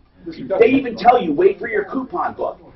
Then they go and they find out they can't sell the note. Well, yeah, technically, but there's nothing in the paperwork, not one fucking word that says it is not final. Not one word. There's not one word that says subject to me selling this loan. And if you find it, now, if they do it the right way, bravo. But they mostly don't. They're seeing an interest rate and a payment. They see everything. Truth in lending, they see. Well, hell, no wonder then. They see everything. Does he have a contract? I sent it to you too, Tom. Good. Now, I hope, for their sake, they did it the right way. He's just screwed because he dumped a bunch of money into it before financing was finalized. And did you read the statement from Steve Lingers on that, Tom, that I sent you? Thing off. What? Did you see the statement I sent you from Steve Lingers? My AutoNation guy. He said he's going to undo everything. Yeah, but there was more to it than that. It was like, I'll look for it. Like he can't find any other dealer to finance him. We tried, we couldn't. I mean, I'm just a little defensive on this one when it comes to AutoNation. Well, that's fine, Suzanne, but you know what? These fucking dealers, they deserve it because what they do is wrong. Whether you like that guy or not, what they do is fucking wrong. They give you the illusion that you are financed and you are dumb. Yeah, I mean, and don't forget what we're doing here. We're looking at a contract, not at a person. The bathroom is free. All tear out and haul away. And I'm telling you, it just happens way too much. Wow, I didn't realize you were doing that much. They literally give a truth in lending statement. You don't do that unless you're financing someone. Well, I don't know if they did it, by the way. I just want to say right now, I do not know about this deal because I didn't see it. They also said, just bring more to the table, $1,500 down. Why doesn't he try to make this right? He should. He likes the truck. The last that guy told me, I'll take him to court. I said, good luck. Well, then, you know what? He might fucking And it's been since October 20th, and he dropped the ball. And now what? Well, what he should do is try to get the damn thing. And what he should do, I can see this. He's not sending us all the paperwork. He didn't send us the financing. He didn't send us the financing paperwork. I got your back. Mark, I thought I'm looking at the financing. Where? Right. Go that way. This includes the cell therapy. One more. Bigger, stronger, longer, and healthier. Okay, yeah, hold on. Where does it say lender? Hold on. Does it say lender? And if gift wrapping isn't your strong suit, don't worry. Seller? Where does it say lender? Buyer? And it says amount financed. Do they sign it? Now, they didn't sign this. They did this guy number. I want to see, did they sign this? See, we're not seeing the whole thing. Where's the other page to this? Maybe next. Hit next. Get one, or even get right there. Okay, I want to say something. OvationHair.com and get a new customer discount on top Where's of the signature page? 60% savings when you select Talk Radio that you have checkout. Okay, where's the signature page on that? Co-buyer signature, buyer signature. And hurry while they last. Eric was way behind. Why does it say non-applicable? Yeah, why do you say that? Buyer. There's no fucking. They may have flim-flammed this guy properly. No, they gave him the good flim-flam. They may have because I don't see where they. Oh, that's insurance. That's insurance. Sorry, credit life. So there's no signature page on this contract. So where are they going to get him? He didn't even sign it. I don't see where he signed anything. I don't either. I want to be a kid's first computer. When I grow up, I don't want to be a piece of garbage. 50 grand is a used truck? I won't be. Give your garbage Probably a diesel. Recycle. Look, learn how. Acknowledgement of intent. I don't know what that is for. What is that for? Michael Brown, afternoons 4 to 7. It's like a variety show. Oh, okay. So listen, this is incomplete, Mark. Where's the buyer's order? The buyer's order was there. Do we have a hard copy?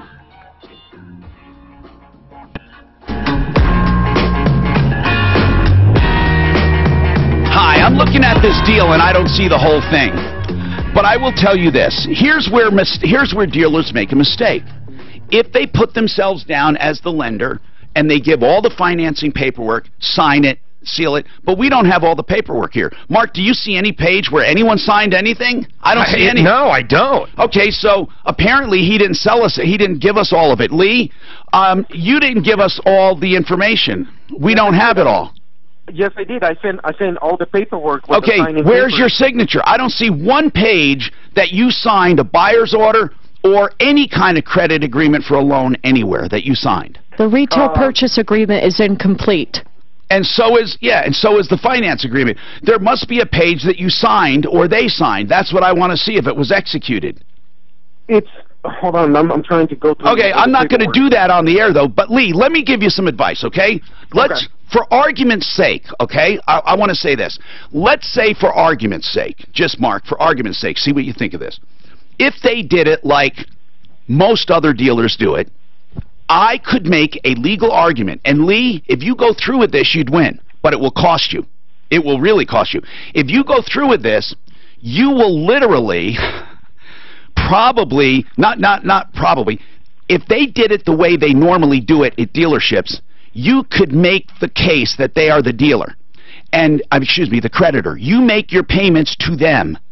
And if they repossess the car or the truck, you can make the argument that they were the lender and they shouldn't have repossessed it and sue them. However, that's not the way I'd handle it because it's impractical. Here's what I would do.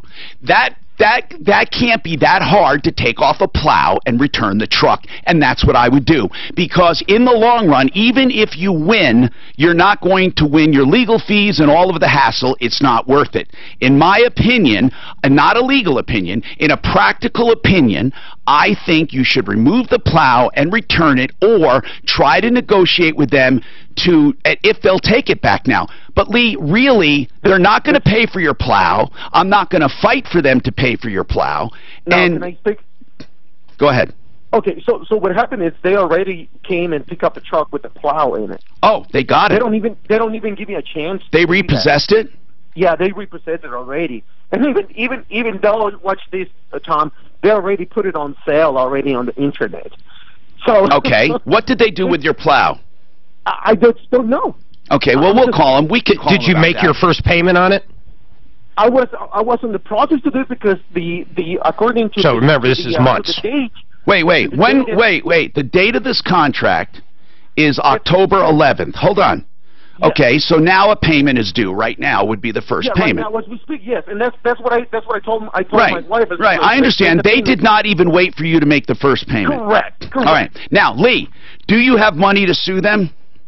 I have, you know, probably about $6,000-7,000. Okay, what if I were you? I would go and try to get it back and do what you can do to make this deal work. Because I think, honest to goodness, I think you have a strong legal case, but I don't think it's egregious enough where you're going to get attorney's fees. I think you're going to lose in the long run. I think you will lose in the long run because of the legal expense. I think if you have $6,000, you should go and try to make it work. We can call this guy. I don't see anything on here that he sent us that says that the dealership has to do anything. It says he owes them $50,000. Well, hold on. That's right. But they didn't let him pay it, Mark. They took the truck. They didn't I understand that. They gave him a chance. I don't see... Suzanne, the first payment wouldn't even be due until now. What do you mean they gave him a chance? They gave him a chance to return the vehicle. I know, return the vehicle. Right, but, or put more down on it. He had open loans, Tom. But technically... Okay, this guy didn't do anything wrong. Technically, this guy had a contract. If he has it, I still don't see. That's what I'm saying. Because it could have said on that signature thing, subject for bank or something where the signature is. That's all missing from here. Now, subject to approval is different than, you know, subject to assignment. Because subject to approval, I could make the argument, they approve you when they sign it and give you the keys. I can make that argument. We've done it in the past. Dealers have lost, and they've had to finance cars, okay? It's a foregone conclusion. They are the creditor under certain circumstances. Here, I'll make this. I'll say this right now. I don't have this paperwork. That's what I'm going to say right now. I am so confident that our angel over there, and once again, these aren't people we even advertise for. No. It's just people I've dealt with for years now. Right. I assure you, if you show me, Tom, you show me on his contract where they are the lender, I will make them do this. Well, I don't see he didn't give it all to me. We don't have a signature page. Yeah, it's up to him now to give us everything. Right, that's it. That's where I'm going to leave it. Lee, if I were you, I'd take that 6 or 7 and try to negotiate a deal. Wouldn't you, Mark? Well, that's the last thing I was going to say. They were looking for another 10 down. I'm sure if he gave them the 7, we could work something there, too. So you let us know what you want to do. But, Lee, if you're going to dig your heels in, we're not going to be with you on it, okay? Because it's stupid and impractical. I don't care what you say you have. When people do that, there's got to be compromise. We're out, okay? We're out, as they say on Shark Tank. We're out. I'm not so sure they say that on Shark Tank. Yeah, I'm out. They say that, right? Samantha, what's happening? Hi, Tom. Well, first of all, thank you for having me on the show. What is going on? Are you being evicted? Yes. Okay, we ought to get right. We ought to get right to that because that's important. So, I want to know something. Why are you being evicted? Well, supposedly, this ain't the first time I've gotten an eviction notice. Back in July, I had the same exact Why? thing. For what reason? That's the part I want. Supposedly we owe back pay rent for about 6 months now. Wait, they're saying you're 6 months behind? Yes, and they're barely giving me something now. They did. Are you saying, wait a minute, 6 months? Samantha, 6 months. 6 months is a long time, right? So, I need to know, now these are basic questions, and then we'll get details later, but are you in your mind, are you missing any months in rent? No, and I have signed receipts. None. You're telling me that you paid every single month. Correct. Okay, hold on. Okay, we'll see what's going on. I'm Tom Martino, and this is getting interesting. Aurora Orthodontics and TMJ is a place I can't rave enough about. If you are looking for straight, beautiful teeth, Aurora Orthodontics and TMJ will help you. I'll tell you why they're called TMJ in a second here. It's the new orthodontics Dr. Kent Lawson pioneered. He has proven you can widen the adult palate. Even after age 14, it still can be widened with a series of mouthpieces over time. And your teeth will almost magically straighten on their own with a wide palate. They'll go into natural placement. Then Invisalign braces finishes it off and makes it perfect. All without extractions and surgery. He has proven the dental industry wrong. Palates have been widened. Now, once that's done, your jaw gets aligned, so it does away with the TMJ. And it also does away with most sleep apneas. And you have beautiful teeth. And get this, 2 years it takes, not 5 or 6, 2. And it's cheaper than any other form of cosmetic dentistry you can find. You know, a mouthful of veneers doing this would be 50 or 60 grand. This not only gives you straight, beautiful teeth, it does it at a fraction of the cost, and it does it in 2 years, and it's natural. That's Aurora Orthodontics and TMJ. 303-690-0100. 303-690-0100. On my referral list, of course, at referralist.com.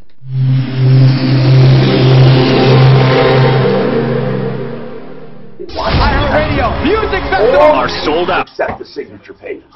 There's not one page there where anybody signed anything. It's the weirdest looking bill ever. Hey, that came from the consumer though, not the shop, right? What does that tell you? Why don't we email our guy over there and ask him where in the contract does it say that they're not the lender? No, yeah. Or that it's I just want to see the deal, because he doesn't. Yeah. Mark, dealers don't care because no one ever challenges it. But I forget that attorney that we challenged 2 of them for you. I did one on Channel 4, and that motherfucking dealer had to take payments.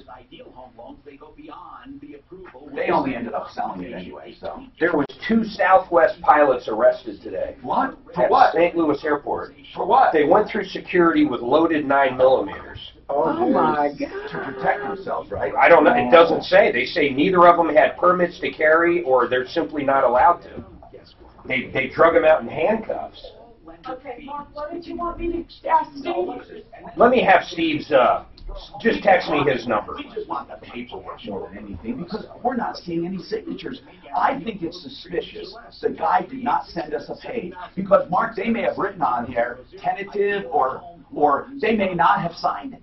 You want Steve's number? Yeah. Hotel Blackhawk in October and November during our Flavors of Fall meal deal. He's got $7 grand. I don't know why you would just go there and try to make another deal. Unless now he's got a repo on him. Although, no, the financing never went through, so it wouldn't technically be a repo on him. They just repoed the vehicle. Yeah. It'd be like if I went out and took your vehicle right now. I'm not reporting it to anybody. There's no lender involved. But still, it's a cost. They're basically taking their own vehicle back in their mind. He's had my vehicle for this long now. And they're like, damn, we got a free plow. comes to the economy of it all, they value. Yeah, well, they now have a used car too. It's not a new car. It was used. Oh, it was It was in used. 2015. Still 50 grand. I'm dying to know, I hate to say it, but something about these pilots. I mean, they know they're not supposed to carry guns on there. What the hell are they carrying guns on there? Especially two of them. Why would two of them? Yeah, why would both of them do it? But no one is releasing names or any other information. It happened exactly 2 hours ago. 51-year-old pilot, a first officer for Southwest Airlines, was headed for Las Vegas when he was stopped at a Terminal 2 checkpoint. Ben, Yeah. I texted you Linger's number. I'm going to forward him what I have from our back and forth. So tell him it's regarding the one I just emailed him on, okay? So he knows. I agree with you. They gave this guy an out. They did give him an out. No, but he's got, I mean, the consumer definitely has a point, because what's he going to do with a plow without the big diesel truck? But does it make it their fault? No. We don't allow Jack a plane if you're the pilot. They'll give him the plow back at a minimum. Of course they will. Yeah, they don't want to There's something else. Hey, Steve, Mark Major with Martinez. How are you, man? Hey, good. Hey, Suzanne just texted you something. What we're going to talk about has to do with that one. Is a jack. They don't want to sell stuff. Well, you want to tear your truck up, start using it for Hello, stuff. I'm Tom Martino. Now, you've heard me talk a lot about stem cell therapy. I've done extensive research, which led me to Centennial Schultz Clinic right here in Colorado. They're internationally recognized for their work with stem cells. They're all MDs, working with true living stem cells harvested from your own fat or bone marrow, then strategically delivered with guided injection. Only MDs deliver the injection. More experience than any other provider in the country. Why would you go to a clinic with no MDs at all? Centennial Schultz can help you with not right there either. knees, hips, back, shoulders, hands. They can repair most ACL tears with a needle instead of a knife. Before you have surgery, consult Centennial Schultz at 303-963-9201. Explore your options at a true medical regenerative clinic. Centennial Schultz, 303-963-9201. 303-963-9201. And on my referral list at referralist.com. Only 3 days left until My dad is so soft-hearted, he's left some stuff go that long that it helped move. Saturday is your chance Wow. to update to hardwood. Find your nearest Carpet Mill outlet dealer at carpetmilloutlet. That's pretty nice. He's been doing this for, we've had rental buildings, apartment buildings, condos, hangars, commercial property forever. And my dad does know how to be a landlord. 630 KHOW, Denver's talk station. So Mark is on with AutoNation now trying to figure out the deal. I think it's suspicious we didn't get any signature pages. David Salisbury is with us, attorney at law. We've had a few questions for him. If you have any, give us a call. We also have some email questions we'll get to. Karen, what's going on with you, Karen? Hello. Oh, wait, hold on a sec, Karen. I went to the wrong line because I need to get this woman with the eviction. But hold on, Karen. You're next, okay? Samantha, I'm sorry. I pushed the wrong button. So, Samantha, bottom line, do you have receipts for every single month? I do. Okay. Why then do they say you're missing payments? They, just because in their system, well, we've been through since March. Wait, because of what? We've been through 8 different property managers. Okay, so they're disorganized? She told me they were doing a mass eviction. It's not just her, it's a bunch of them there. That's me, exactly. Samantha, how many people are... A lot. So they're going through and evicting a bunch of people? Correct. And there is some of them that don't pay, but majority of us are up to date on their rent, and it just seems... It's just crazy. We've been through 8 property managers, so they're not organized at all. Samantha, here's the good news. Listen carefully, okay? They're going to have to show a judge in an eviction hearing, okay? In a hearing, you show up. They have to show the judge whatever months you're behind. They can't just say, oh, she's 6 months behind. They have to say, in May of 2016, she did not pay. In September of 2016, she did not pay. They literally have to have line by line where you didn't pay. Then you're going to have receipts for each of those times. And in fact, I think you prepare that ahead of time. You go back, when are they saying the 6 months were? that you missed? Since May. Since May of this year? Okay. Yes. Then and they can't give me exactly which month. They just said... Well, here's what you do. You go and you get your receipts for May, June, July, August, September, and October, right? You get your receipts. And you literally go to court, but you have to show up. There's nothing I can do right now because it's going to be in the eviction court. But that's good news. People assume when there is an eviction, they have to move. That's not true. Every eviction comes with your right to a hearing. Most people don't show up for the hearing because they do owe the money. There's nothing to tell the judge. They just give us a hearing after 4 48-hour notices. Samantha, every eviction has a hearing, period. Okay. If you are being evicted, the first thing that happens is that 3-day notice. Did you get that? Yes. It was pinned to your door, right? Correct. Now, after that, if you're still there, they're going to do an eviction summons to go to court. Did you get that? Yes, and we had to pay in order to fight. When is the hearing? $100. When is the hearing? On the 27th of this month. Okay. You have to write to the court saying you're indigent, you can't afford the $100, but you show up at the hearing. You tell them that here are copies of my receipts. I have paid every penny. You have to do it, Samantha. And then you go to court. But I want you to call me a day or two before the eviction hearing so we can go over what you have. But you go to that eviction hearing. Do not miss it.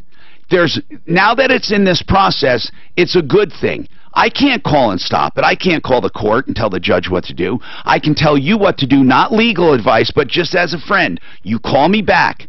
So, Suzanne, make sure she can get back in touch with us, or maybe you write yourself a note and we'll call her the day before or a day or two before the eviction hearing, okay? 303-713-TALK, 713-8255. More on trust. You mentioned the guy didn't need a trust. I mentioned he didn't need a trust. We didn't know his situation, but if all he has is a house and no heirs whatsoever, what is a trust going to do? This person wants to know by email, when is a great time to have a trust? When would a trust be apropos? Well, if you want to avoid probate, you would do a trust. You title your assets in the name of the trust, and that way... You say that all the time, avoiding probate. Avoiding probate. Why is that so important to some people? Well, some people think it's a long, drawn-out procedure, and it's really expensive. And in this state, we have what's called informal probate. Which means? Which means that it's a much less... the process is not that difficult and not that expensive. And it doesn't take forever. But if you want to avoid that and you want to keep the assets in the trust after your death, then a trust might make sense. But if all you have is a house and there's somebody that you have in mind that you want to leave it to, then all you have to do is a beneficiary deed, which is a fraction of what it will cost to set up a trust. Okay.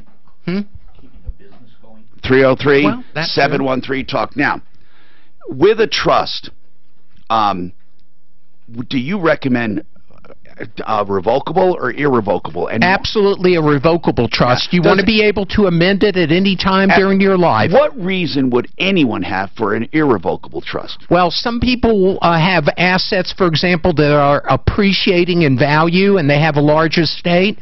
So they'll go on and contribute them into an irrevocable trust, but then they lose all control from that trust. So in other words, you put those assets in as they appreciate. It's not your appreciation. It's the appreciation that's occurring within the trust itself. Okay. But once you've set one of those up, there is nothing you can do about it. Yeah, I can see it. You know, it's not used all the time. Revocable, that makes sense. You can make it go away even if you don't want it anymore. Right, if your circumstances change. 303-713-8255.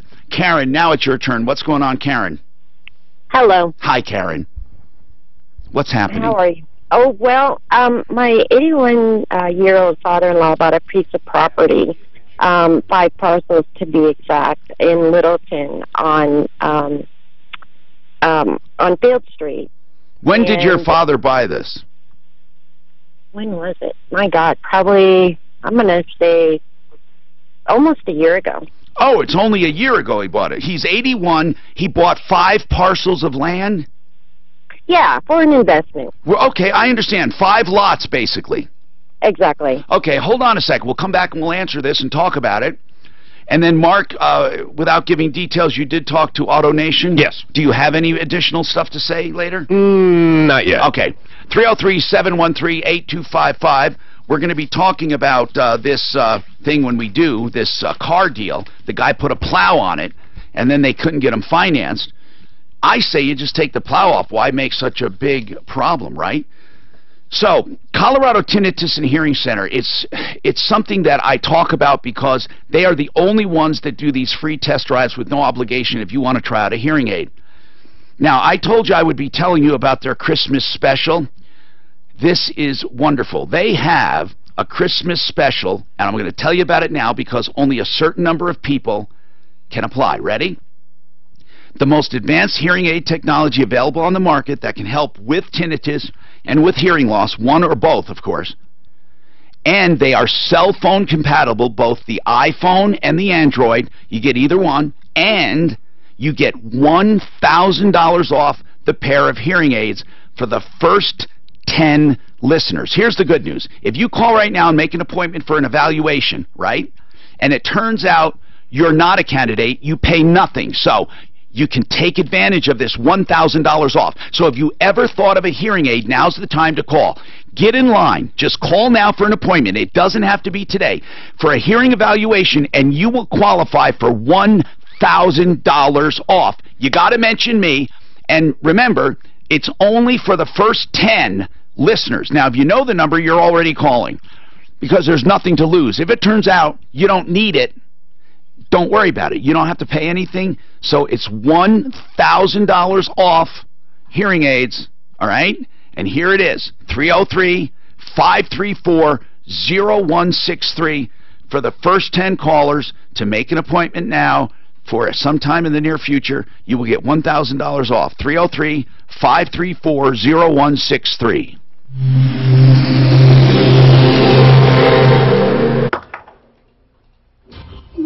This property is wild. She's going to be talking about.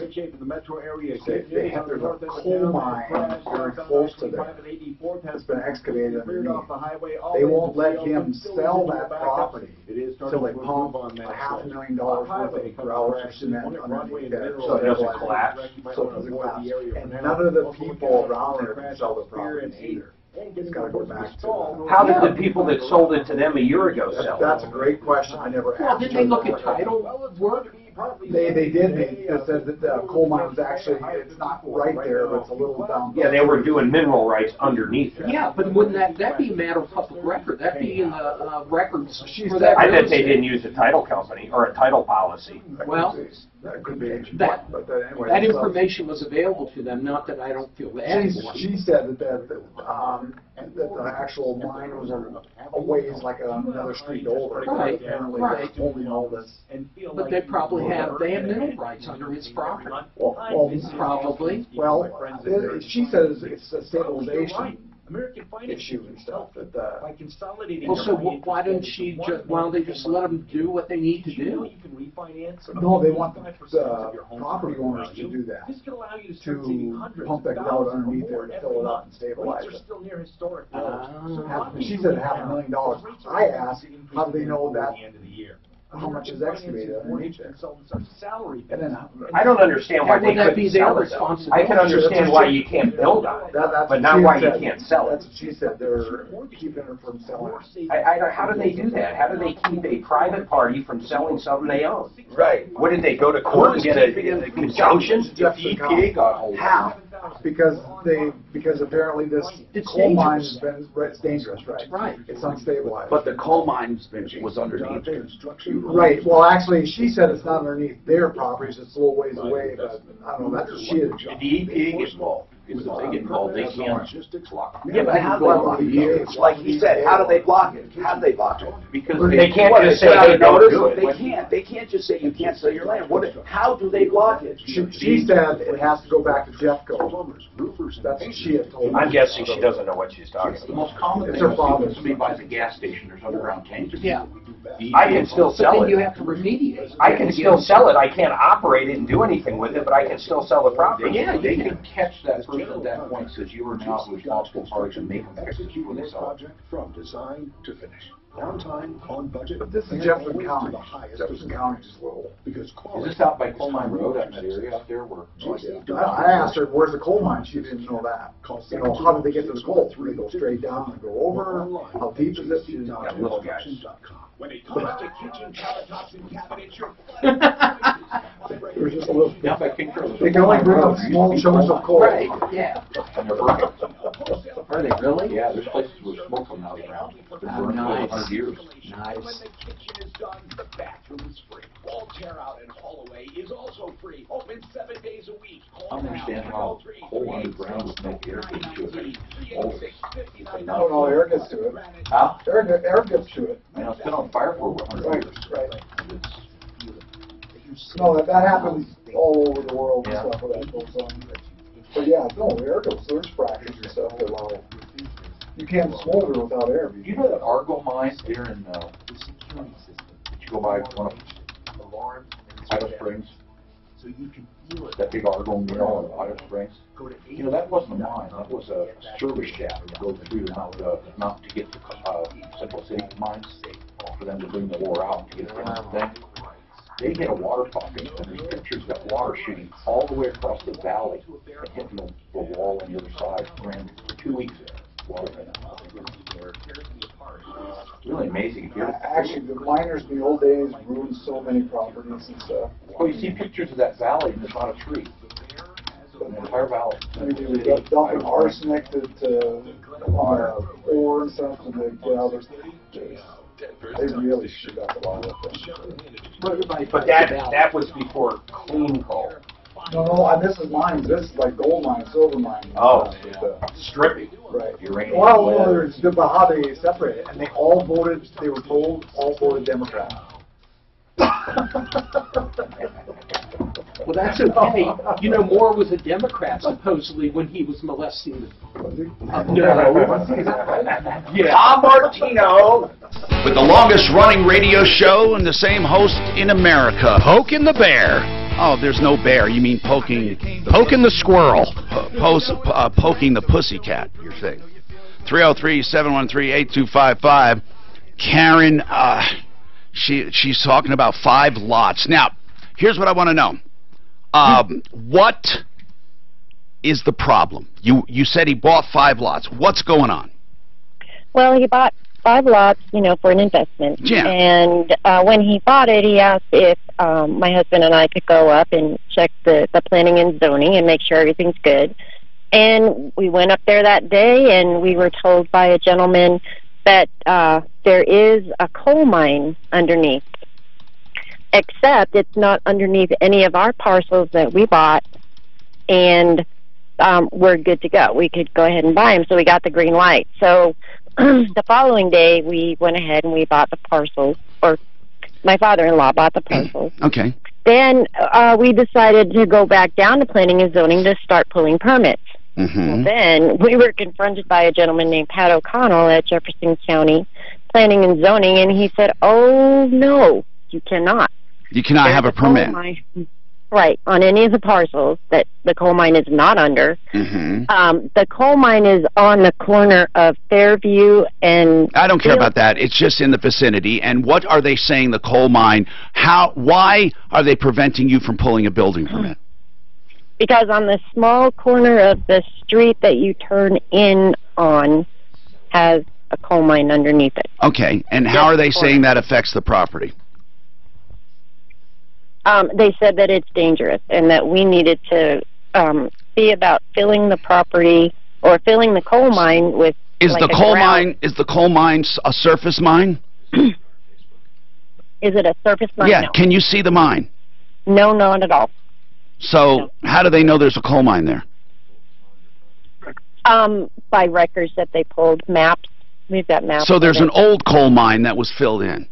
Exactly. Okay. Much like if you went and built on another kind of site that was filled in. They know what's underneath it. So but their records tell them there's an abandoned coal mine, but if it's already been filled in, how do they even know? What are they saying when they say it has to be filled in? Who owns that property that has to be filled in? Well, they say the coal mine has not been filled in. I understand that. Who owns the property where the coal mine is? Jefferson County. They own it. So they have to fill it in. They won't fill it. But they own it, right? So you can't fill their property. Yeah.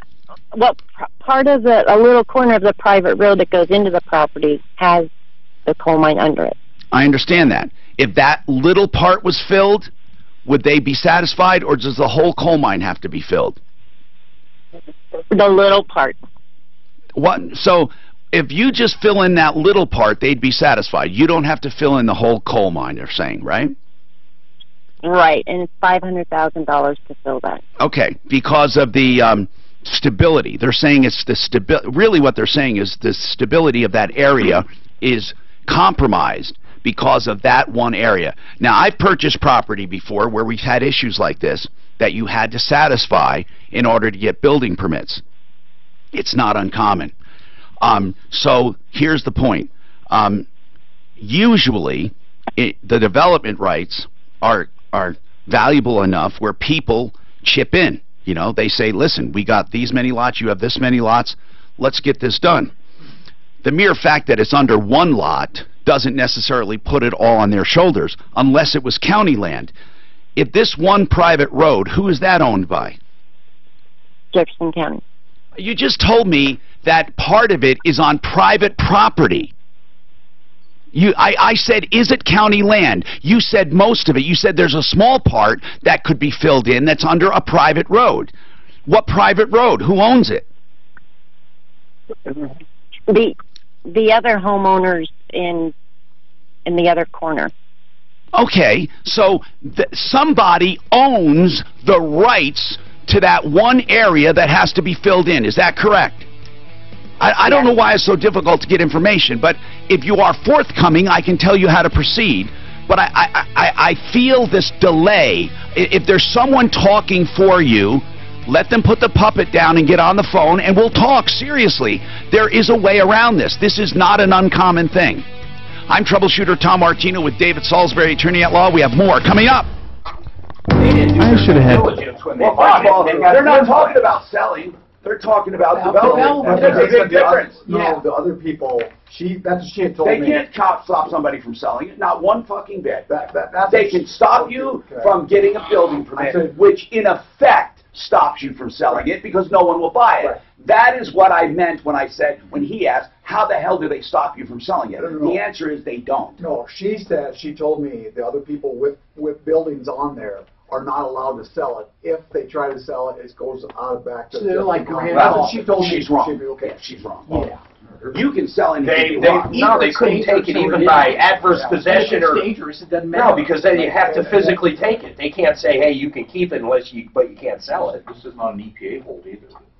No, but they can prevent them from doing.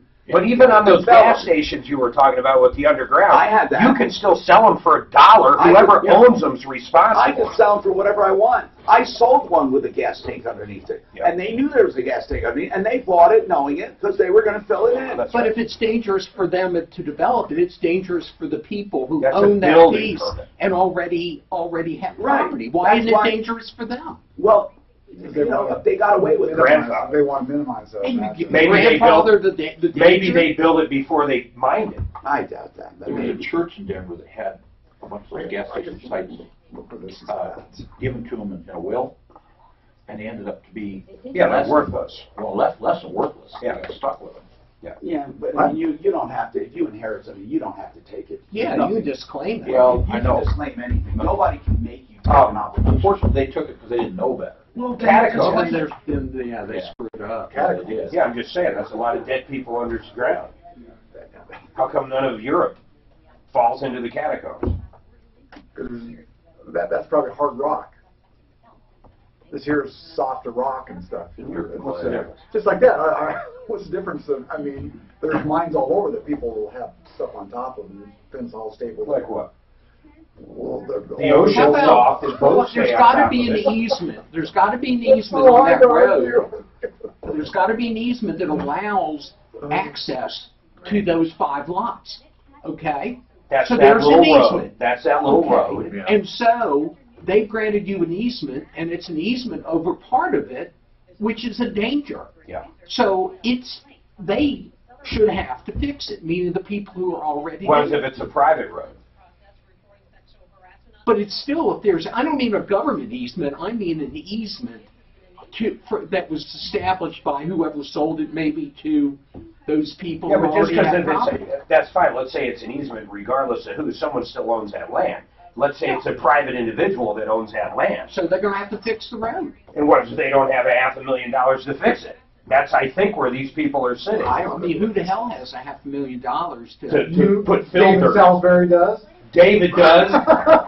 I owe you $500,000. Look at this. This is off of Ken, Carl, and Wadsworth. Look at where this is at. Yeah, they thought they were stealing the land. Yeah, that's where County Line Road is. I mean, Coal Mine Road is just next north.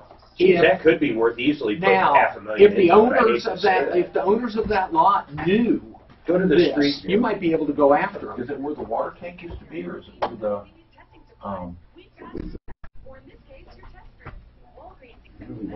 This is the. It's right in the heart of Littleton. I mean, $500,000. If he's got, how big were each lot? Did we hear? No. You know where I think that is? I think that's where Old Columbine Airport used to be. Right. Ask them how big that property is. The total 5 lots. Here's the thing. The surrounding property, the homes, if the homes are at 500, the lot would be worth no more than 25% of it.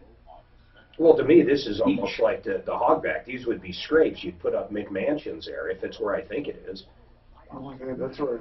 The King Carol was. Oh, I don't know. I know. That's what I'm saying.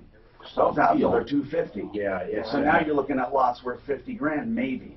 And you're at 500,000 though. Yeah, but it's the middle of Littleton, boy. Holy cow. Columbine. Middle of Columbine. Yeah, it's close to Columbine. No, it's Columbine. And they got flim flams. Used to live there, yeah. what's that? Yeah, I'll do that. Thanks. Yeah, I bet the owners who sold them to them knew. Of course they did. And if they thought they did their due diligence, yeah, there's no title problems. You just can't build. Right. Not use it for pasture. If your goal is to build something, the first thing you ask is, can it be residential? Can it be commercial? What can I The do with this master of property? the puppet is on 2 now, Todd. So it's Karen and Todd. Todd, he's the son. Todd says that all the lots equal about an acre. Okay. Well, I thought they had 5-acre lots, and you subdivide, you got 40 fucking lots. Did you see your guy? He's chill, Tom. He just is asking straight questions about your longest running radio show. He's cracking up. Let's see.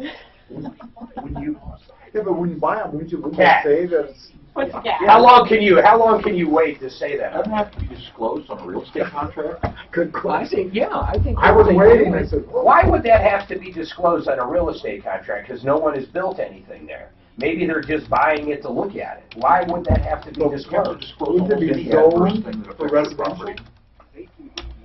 In Arizona, they have Arroyo floodplain everywhere. You wouldn't. So if I go buy land out in the middle of Nevada, desert land, an acre, they got to disclose what? That there's no water, the weather sucks, that there's no utilities for But a million if there's years. a uranium mine underneath, and they know there's a uranium mine underneath, yeah, I think they have to disclose that. I don't know. I don't know if you can look that stuff up. Yeah, I don't know. Hey, in some states, you got, if anybody was ever killed in your house, you got to, when you sell it, you got to tell them. Yeah.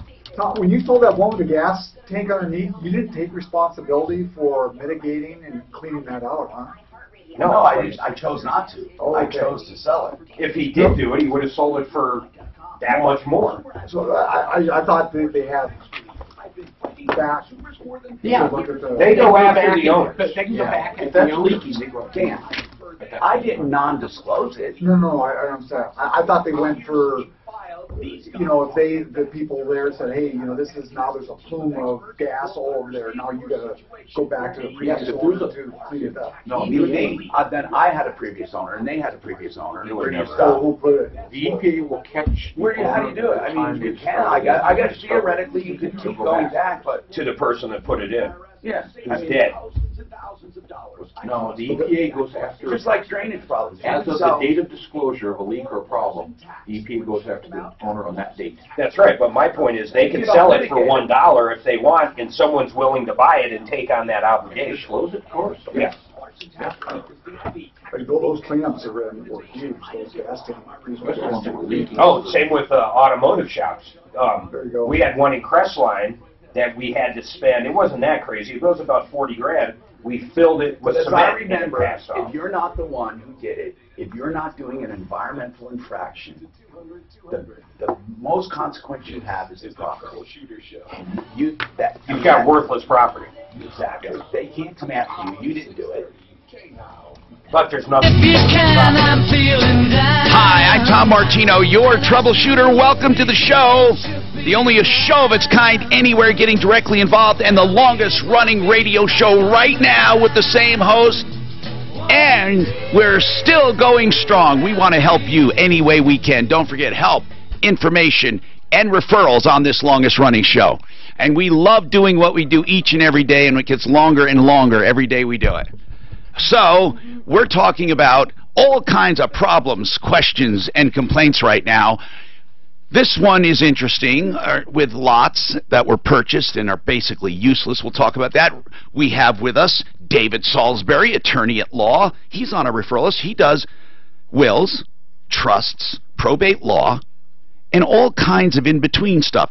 And I also found out he has quite an education in tax law. Wow. So he can take on tax problems of certain kinds. 303-713-8255. And this hour brought to you by something near and dear to my heart. The Raleigh House, which is an addiction treatment center. I got a letter from an ex-junkie.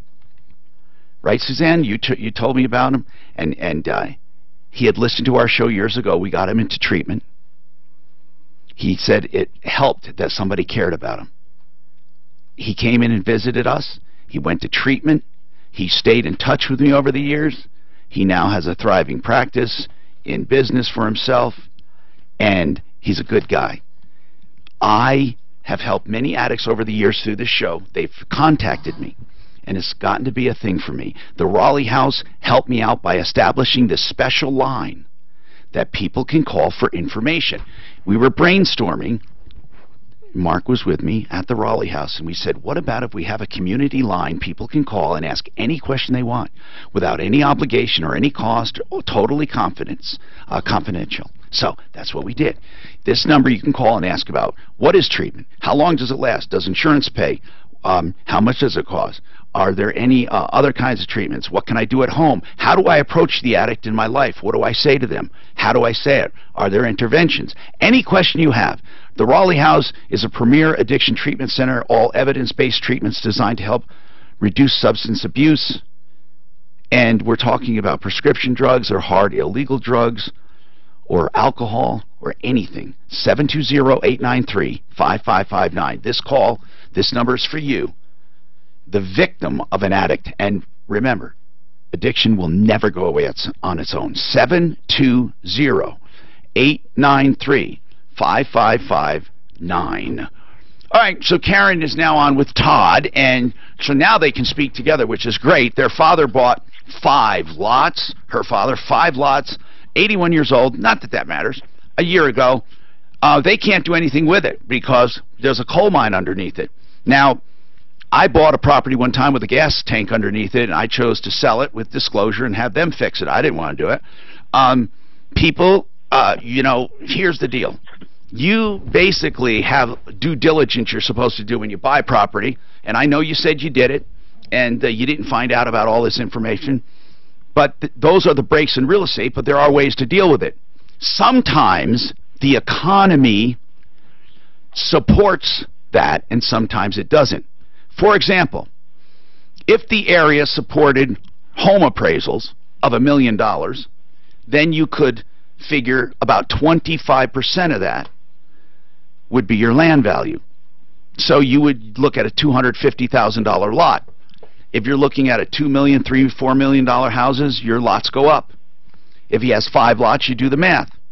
In that area, I'd say the average home is what, $300,000? Yes. Yeah. In the old days, that would have been a $85,000, $90,000 house, but who cares, right? So now it's about, let's say, $300,000.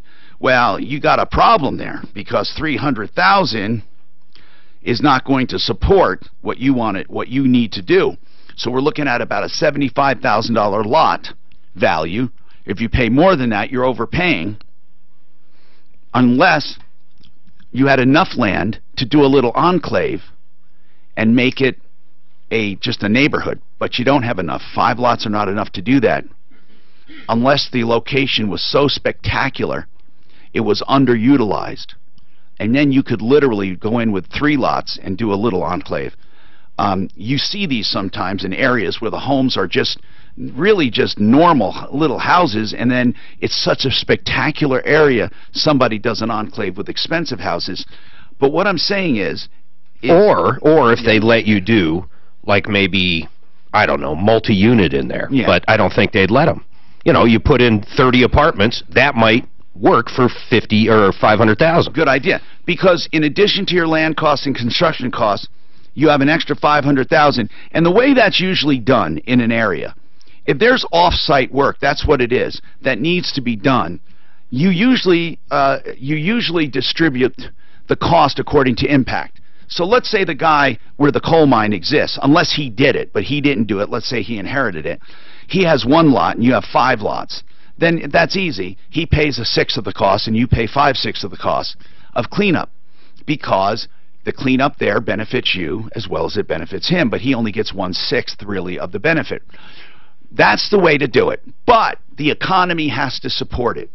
And I don't think that area, unless I'm wrong, because we're not there, is it a spectacular area that was underutilized? Well, it's a pretty nice area. The lots are very big, and the homes are rated in the 4.5 to 500,000. I thought you just said 300 when I said that. But from what I'm seeing, you said the 300. I said it matters what type you build, and the homeowners association won't allow you for apartments. And you might be able to do a zoning change, but I don't think so. Oh, well, what I was saying is, if you said $4.5 or $500,000 houses, somebody'd have to be insane to pay that in that neighborhood, from what I'm seeing. Yeah. But yes, you never want to be the most expensive house unless you have that enclave again. That enclave concept with 5 lots would make it possibly economically feasible. What you'd probably have to do, what's between you, the 5 lots your father owns, and the 1 lot where the coal mine is underneath? What's between those? Or are they adjacent? Houses. They issued permits on other houses back in the 80s. Oh, really? And they built houses. They've put the water Why did they do that? They've put the electrical in back in 85. Why did they allow it back then? Because it was back in 85. Is it because they didn't have knowledge? What was it? The only thing that changed was the person at the planning and zoning changed jobs, and when he did that, he said, I'm not allowing this anymore. You can't pull permits on anything in that area. You can challenge that in court. I know we can. Which is cheaper than $500 grand. Where he doesn't, No, I mean, you may win. I mean, does he have any sound environmental data to say that it's unstable? Does he have any seismic readings? What does he have to say that it's unstable? What does he have? Nothing. He hasn't been able to show us a thing. Now we're trying to work with arbitrary. Reclamation and Mining Safety and have them come out and write us a letter to say whether it is safe or it isn't safe, so that we can go up and we can argue that they're saying it is safe. If he had a true impact study of it, he'd have a real legal argument. Well, there's environmental impact, but they don't always do structure. That's more of a phase 1. It's a way more expensive study. I know. And for that area, you might be looking at $100 grand for that. Yes. And are you going to do an environment? Would they? There's another answer here. You know what that is. Wait, before you say it, would they accept an environmental impact statement done by professional engineers or not? They have done one before. From our understanding, after we purchased the property, they had done a lot of this, and they said the only way you're going to be able to do this is if you fill that mine. Well, the last no, time I'm not. What I'm asking area, you is, what did the studies say? Did they say that it's unstable? They said it was unstable. Okay, so you got people against you, not just this guy. You said it was just this guy, but you say there's a study that says it's unstable. Yes. That's too bad. That's what we've been told. They've never showed us the study. Well, you know, you may want to get an attorney not to go to court to a lawsuit, but make them pony up the evidence. You know, because they're making an arbitrary decision that impacts you a great deal. I mean, it really does. How much did those 5 lots cost? We paid $160,000 for all of them. Okay, so that's your maximum impact. Of course, you have loss of potential. You can say it could have been worth, but you're not going to get by on that. But you do have a certain amount of loss there. Yeah, we're missing one thing, though. What? He could put the flim-flam on someone else and sell them. Get rid of the lots. How much do you think you can sell them? No, because he has to disclose it right now. He has to disclose it. You can't do it now. Then why can't he go back on who didn't disclose it to him? And we told him, no, we're not selling them until we get this worked out. We're not going to do what somebody did to us. Right, well, you should go back. Mark has a really good point. Why don't you go after the people who sold it to you? They disclosed it, but they disclosed it in a way that wasn't... No. The road was not passable, and we would have to repair it. When we went up and talked to Jefferson County said, no, there's nothing wrong with your lots. There's nothing wrong down there. You're fine and dandy.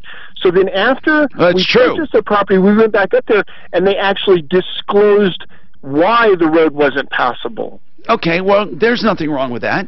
You thought the road was going to take minor repair. It turns out it's going to take major repair. So you really, oh my God, you did have disclosure. You had everything. You got flim-flammed. Yep. Yep. You did. You really did.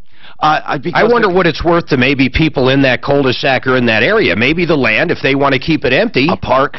Something. Well, from what we've seen, that whole coal mine area, they can't sell the homes. They can't do anything. Fairview, no one's going to prevent them from selling a home. I don't even want to get into the discussion. They can't prevent commerce unless they condemn it. They can't. They just can't. I don't care what they told you. If somebody buys that house, there is no legal mechanism I know of to stop a sale unless they condemn it. So, you know, that's all myth and rumor. Because when you say no one can sell a home, that's BS. Okay? Now, they have to disclose it, or they're stupid. You know, they have to disclose all of it. And no one in the right mind would buy there. I don't know what to tell you. If someone has an idea, give us a call. But I think you need to lawyer up and maybe make them prove you need the extent of repairs you do. There's nothing else to do. Or try to sell it. Disclose it and try to sell it legally. You know, did you know that with today's marketplace, you may be able to refinance using Ideal Home Loans, a direct mortgage lender, without an appraisal? Let's talk about it, Brent. Well, Tom, you know what we're seeing, Fannie Mae and Freddie Mac have been aggregating all this data over the last 5-6 years on appraisals. And they now have a database set up where if that falls within the tolerances of what they have seen, we are oftentimes seeing an appraisal not being required. And even on cash-out transactions, we're seeing this. So this is a huge savings to borrowers, and this is a huge piece of getting things done very, very quickly. Yes. So if you're somebody who's looking at doing something, we're finding this again and again, and it's happening more and more regularly. So it seems like as this database gets greater and greater, the possibility of no appraisal is getting more and more likely.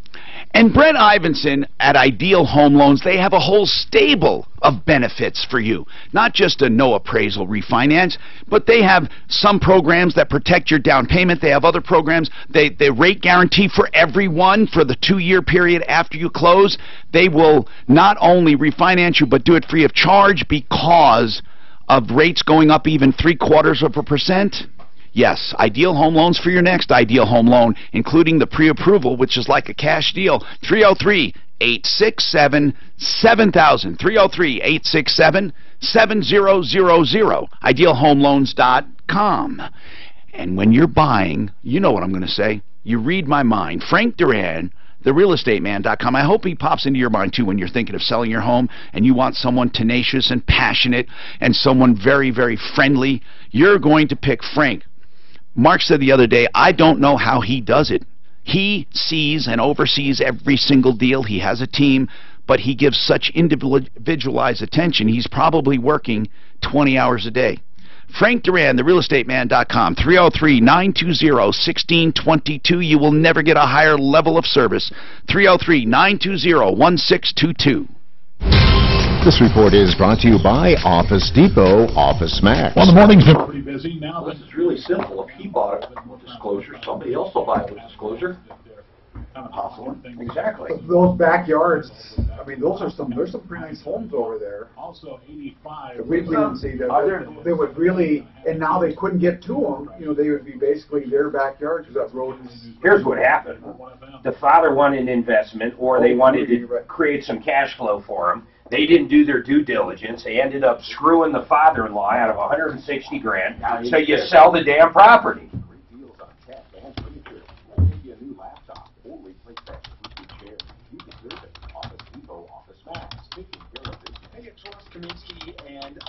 That is kind of a... But see, these are the lots right here. That is a really shitty way to...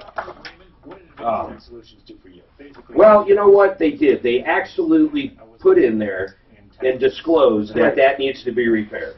They sure didn't get into detail. But if they bought these lots, it's like these lots here. Are those them? Those are at, right along here. So these people would probably want to buy. Holy shit, look at these homes though, Tom. Yeah, they homes are pretty nice over here. Oh, those might not be their lots. Well, so that's... These are $500,000 easily. 7737. These are, here, just get a Zestimate on that. Copy that address to get a Zestimate. So should apply this open space? Just copy that address into Google. Oh, I don't know. Definitely a good experience in that. I don't know how you grab it. If you're in a situation like Raymond, I can just see what the experts, the local experts. Oh, 7708. TechSolutions.com. Yeah. 75 is King Carroll, south of King Carroll. That's really close to where you live. Type that in. I just want to see how much that house is worth. Do you like the idea of burning more fat? Well, we want to send you a free bottle of free TCR to help Can you get if you put an address in, you can get a price of what a house is worth now? A Zestimate. An estimate? Yeah. Oh. From Zillow or... Based upon, what's the other one? Trilio.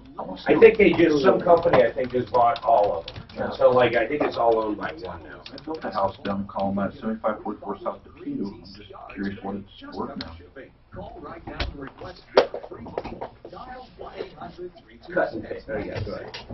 Fetch it. That's 1-800-326. No, just Google it, man. 1-800-326-96. Cut and paste to Google it. Again, call now. 1-800-326-9621. There you go. Flashlight. Oh, and then find the Zillow. Things you grab. There, second one down. Things you grab when you want them. That's $700,000 home. Now you're starting. You're still building, but 5 lots, right? Yeah.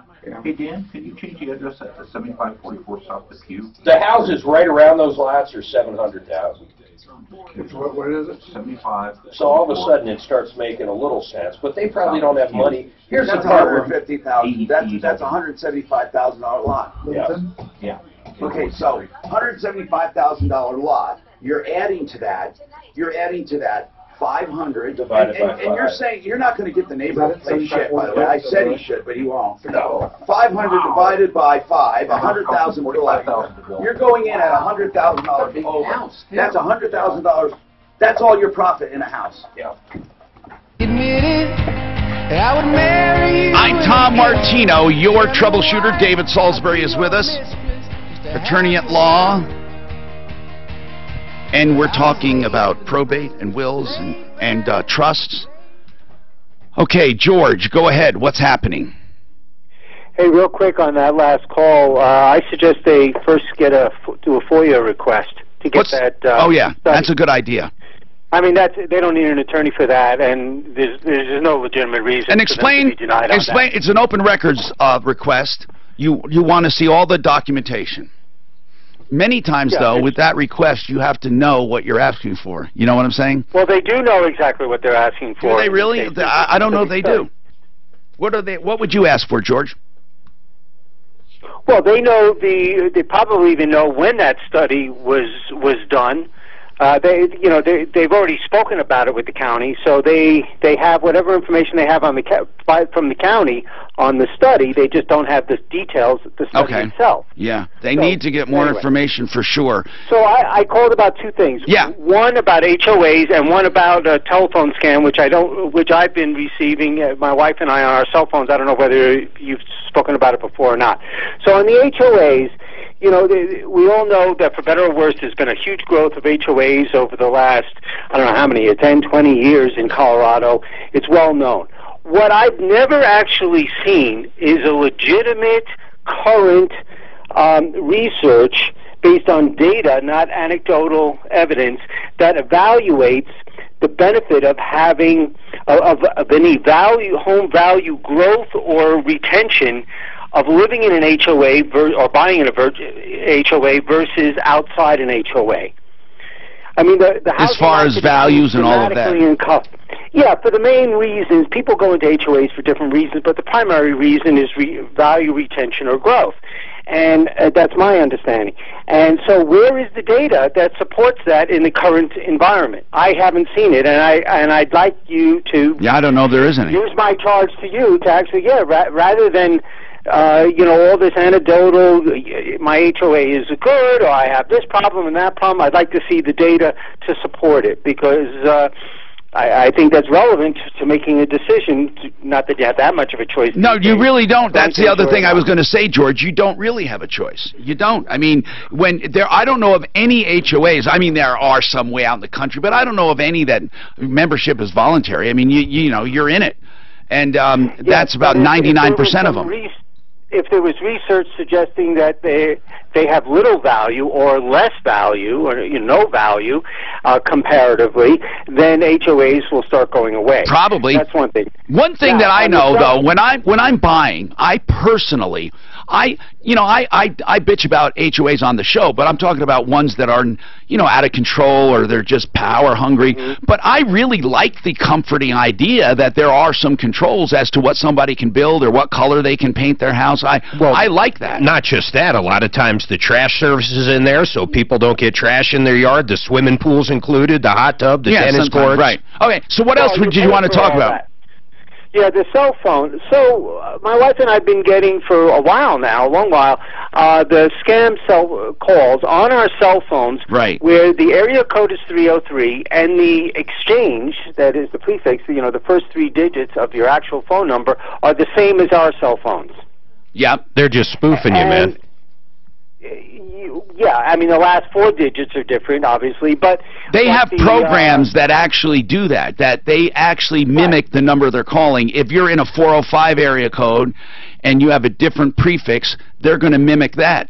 Or the entire number, not just the first, 3 digits. Yeah, but I've never seen them spoof my personal numbers. I could call you on my phone right now to your phone, and it would show your caller ID. No, I know that, but I've never seen that done by a salesperson, as I'm saying. Oh, yeah. What's the purpose? So, George, keep going. Well, so I researched it, and apparently this is going on from, outside the U.S. primarily, and it's because the data shows that out of the, millions of phone calls that are automatically dialed on this, people are more apt to pick up the call, open up the call, if they see that it's local, that it's from 303 and their own exchange. Right. Statistically, that's it. Right. So, anyway, just wanted to warn people. My wife started mentioning it, and I said, yeah, I get 3 or 4 every day. I know it, and it's amazing how these telemarketers come up with technology to try to get through to you. Because, I mean, how many people actually buy? I hang up. I shouldn't say this because at one time I might get burned by my doctor, or a doctor. I hang up when I hear an Indian accent. I just automatically, hello, Mr. Martin, boom. I do. I hear the call center in the back, and I hear an Indian accent. Okay, or some kind of accent like that, and I think, okay, I'm done. I hear it. Do you ever get those calls? You pick it up and then there's silence in the beginning. Because first of all, they're shocked you answered. And then they go, Mr. Martino? And I say, click. That's all. I'm not rude. Just click. Brian has an issue with rental properties. Go ahead. Hi, Tom. Hey, I recently had to change my titles because of a divorce, and I was told to avoid probate on these when I die, that I should put my son on those. So I did that. Well, long story short, my son was going to file for bankruptcy, and his attorney tells me that now if you try to get him off of it, it's going to look like they go back 2 years by state law, 4 years by 2 years by federal law, 4 years by state law. Right. So what I did is I took a loan for $10,000. We negotiated his payments or his money that he owed people down quite a bit. And so now I do want to take him off. Get him off. Do you think, should I just leave it? I mean, I'm going to be dead. I don't care who gets the houses, really. Or I was thinking the other thing was to put it on my sister's name. Just do a beneficiary's deed for whoever you want. I'll get you my info. Yeah. Brian, how old are you? I'm 63. Okay. Do a beneficiary's deed. If you were older, I was going to come befriend you, but the hell with it. So why don't you just put it on a beneficiary's deed? And David, explain it. It's easy. Yeah, all you have to do, there's a deed, a special deed, and it says that upon my death, the property goes to boom, whoever you want. It's not joint ownership, so the person you're leaving it to only gets it when you die. Right. They have no legal rights to the property while you're living. And bankruptcy would not be able to seize it. And you can revoke it. Yeah, so that would be the best thing to do. Lynn, what's your question? Well, you just was talking about that deed transaction. Yes. What would the difference between that and the do-it-yourself will? Well, what is the trade-off on that? The will go through. If you have property, David, explain it. Even in a will, if you leave the house to one person, what happens? You've got to have to go through probate because the seller, which would have been you if you were living, is no longer living. So there has to be. You have to open a probate to get a personal representative, and that person can sell the house on behalf of the estate. And it'll do it according to your will, right? Even your handwritten will, but a beneficiary's deed, it's automatic. Well, that would have been good to know a week and a half ago. The long and the short of it is, my brother-in-law went into the hospital and didn't come out alive. And during that time, since he didn't have a will, one was crafted via this Colorado, form, and I apologize for not knowing the specifics about that. That was between my wife and her brother.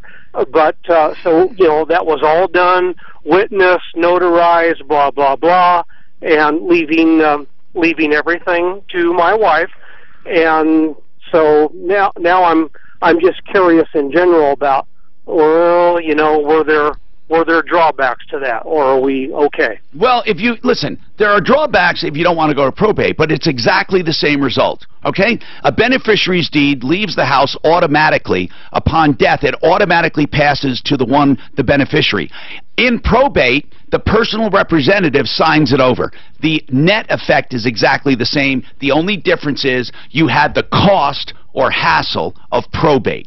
Is that about that? Yeah, that's absolutely right. Now, we have more coming up with David Salisbury and any of your questions, okay? But first, I want to tell you about my carpets because they're clean. Yes. Buddy Mitchell at Simply Floor sells beautiful carpets, but you got to keep them clean. Many warranties actually say you have to clean them professionally once a year, and you can get no better system to clean your carpets than Zero Res. Why? Because no soaps, no harsh chemicals, no detergents, zero residue, no odors, a clean, fresh, clean. They take the water and do some kind of nitrogenation or something, and they just empower this water, and it's unbelievably clean. That's why I use Zero Res everywhere I have a carpet. I wouldn't use anyone else to have cleaner, fresher carpets. And now you get, listen to this, for $124, you get 3 areas for $124, 3 rooms pre-treated, and in some cases some additional fees may apply. It's $124. Call now, 303-471-5150, 303-471-5150. Their website is ZeroResDenver.com. From the Fox Business Network, on Wall Street, stocks are lower in afternoon trade. Has a memory alive. Yeah. I never knew that.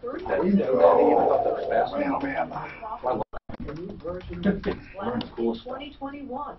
CEO Mary Barra making the prediction during an investors conference today. I just read this email again, and he said that people in that area, their houses will be demolished when this rises worldwide. And Target reporting higher quarterly sales, but profits fell. Well, then they condemn them, but they're not going to just fucking demolish a house.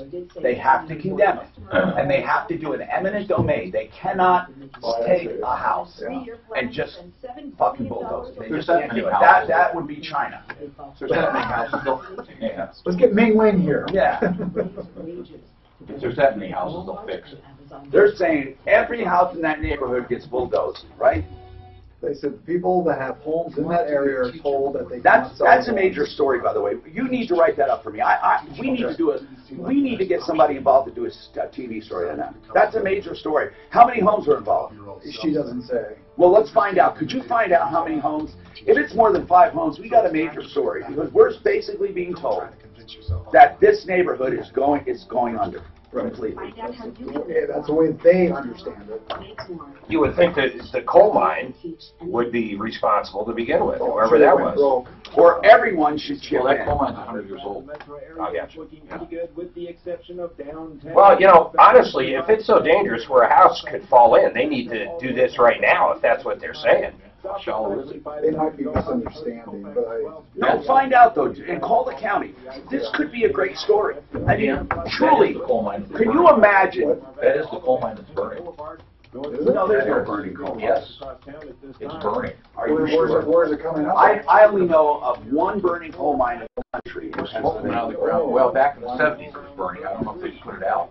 Hey, Dan, find out, because can you imagine moving into a neighborhood, literally, and they do a study. You don't, I mean, this is something that no one knows. They do a study a few years ago that says it's dangerous, and they're telling you, Mark, imagine that. Your home is useless. You can't move. No. If you move, if you sell it, we're going to condemn it.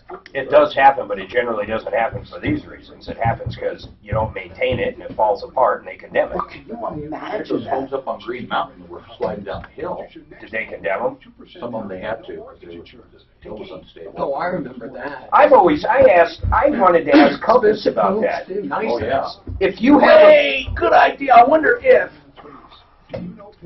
Okay, well, let's not do the story yet. Let's find out how true it is. If your house collapses in, is there coverage? Well, not even collapses in. What about the value?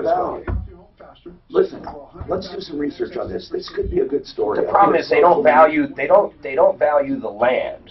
They value the structure because everything's replacement cost. But what happens if the land disappears? Like he said, Green Mountain, literally the land's gone. That's called diastrophism. It's called movement of land diastrophism, and they don't specifically cover it. They exclude that. You're up. So what? Well, all the beach houses in California, not all of them. If they fall off the cliff, they're gone. But we're not talking about it happening. They would still. Would they pay you? They would have to pay you the replacement cost on the house. Well, no, not if it's caused by an uncovered event. No. Well, that's true. An uncovered event, like an earthquake. Mark, you could read.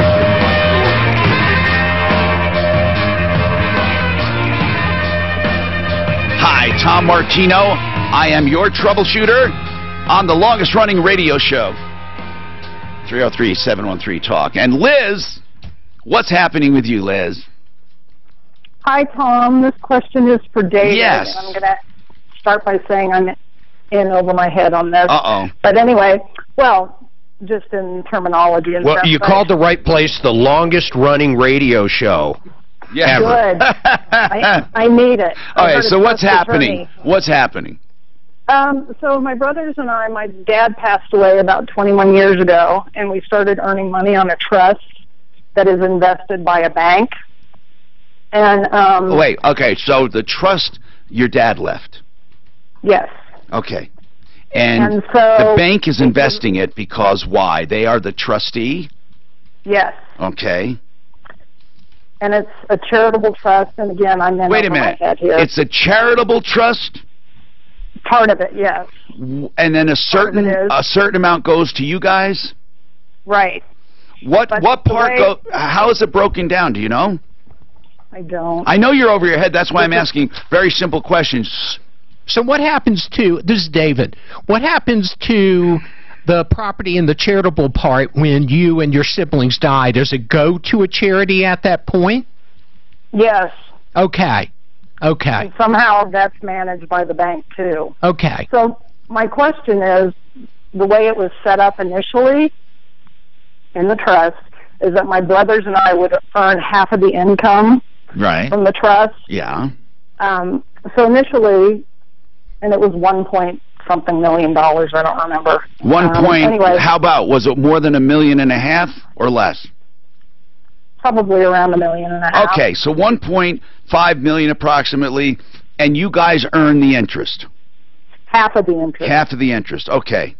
Okay, the other part goes back into the trust. Anyway, so initially we were getting checks for like sometimes up to $2,000 a month.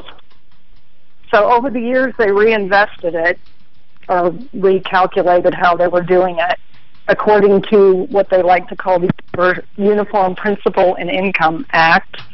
And so they calculated what the income was, and then they've invested it somewhere, so we'll get a minimum of 5% and a maximum of 10% of the gross income. Well, that being said, over the years, our checks we get a steady check now, whereas before we didn't. But our checks have over the years just decreased. To what? And it's now right about $1,000 a month, and the trust has earned almost $1 million. Well, in that period so now of it's time. 2.5? Yeah. It's 2.5 from the original 1.5. Right. Unbelievable. And you're getting less than $1,000 a month, or $1,000 a month. Yep. You're supposed to earn 50%, though.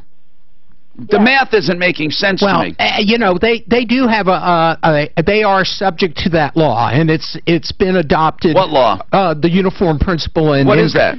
It is actually it is a law that's been adopted almost all over the country. What does it say? It's about making prudent investments with any kind of money that's held by a fiduciary, like a trustee or a personal representative. But they're making well, good wait a minute. investments. Yeah, what they're doing is they have decided to make an investment that limits her and her brother's ability to get income. But wait a minute, though. If they make investments, David, and the trust grew by $1 million, it doesn't make sense to me. If the trust grew to $1 million, if you do the math, and it grew to $1 million, she said, in 24 months.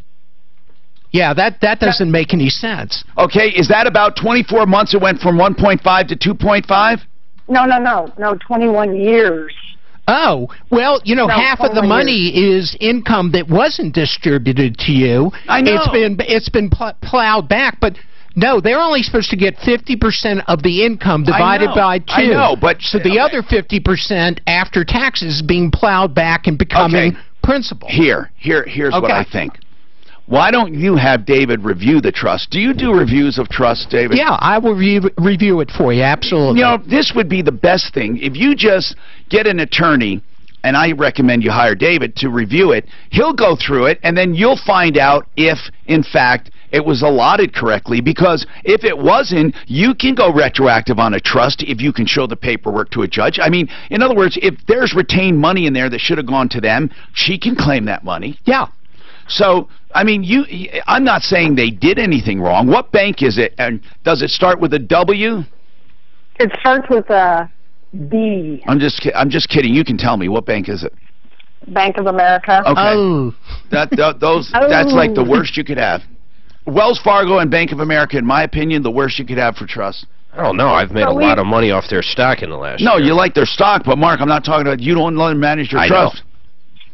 We actually hired an attorney and paid him $600 to look at it, and his advice was contact the bank. So we contacted the bank. Why? If he reviewed the trust, what did he find? Nothing. He said contact the bank, and start a conversation with them, and then we got a 4-page. What does that mean? Did he say that it was mathematically allotted correctly? No, he didn't. It was stupid. Yeah, you paid $600 for a conversation. Basically, yeah. So now I'm kind of reluctant to go pay another attorney because I don't blame you. I don't blame you because you made a mistake. Because you made a mistake, you don't want to make another mistake. So by not making another mistake, you're making a mistake. Correct. You got to do something, is what I'm saying.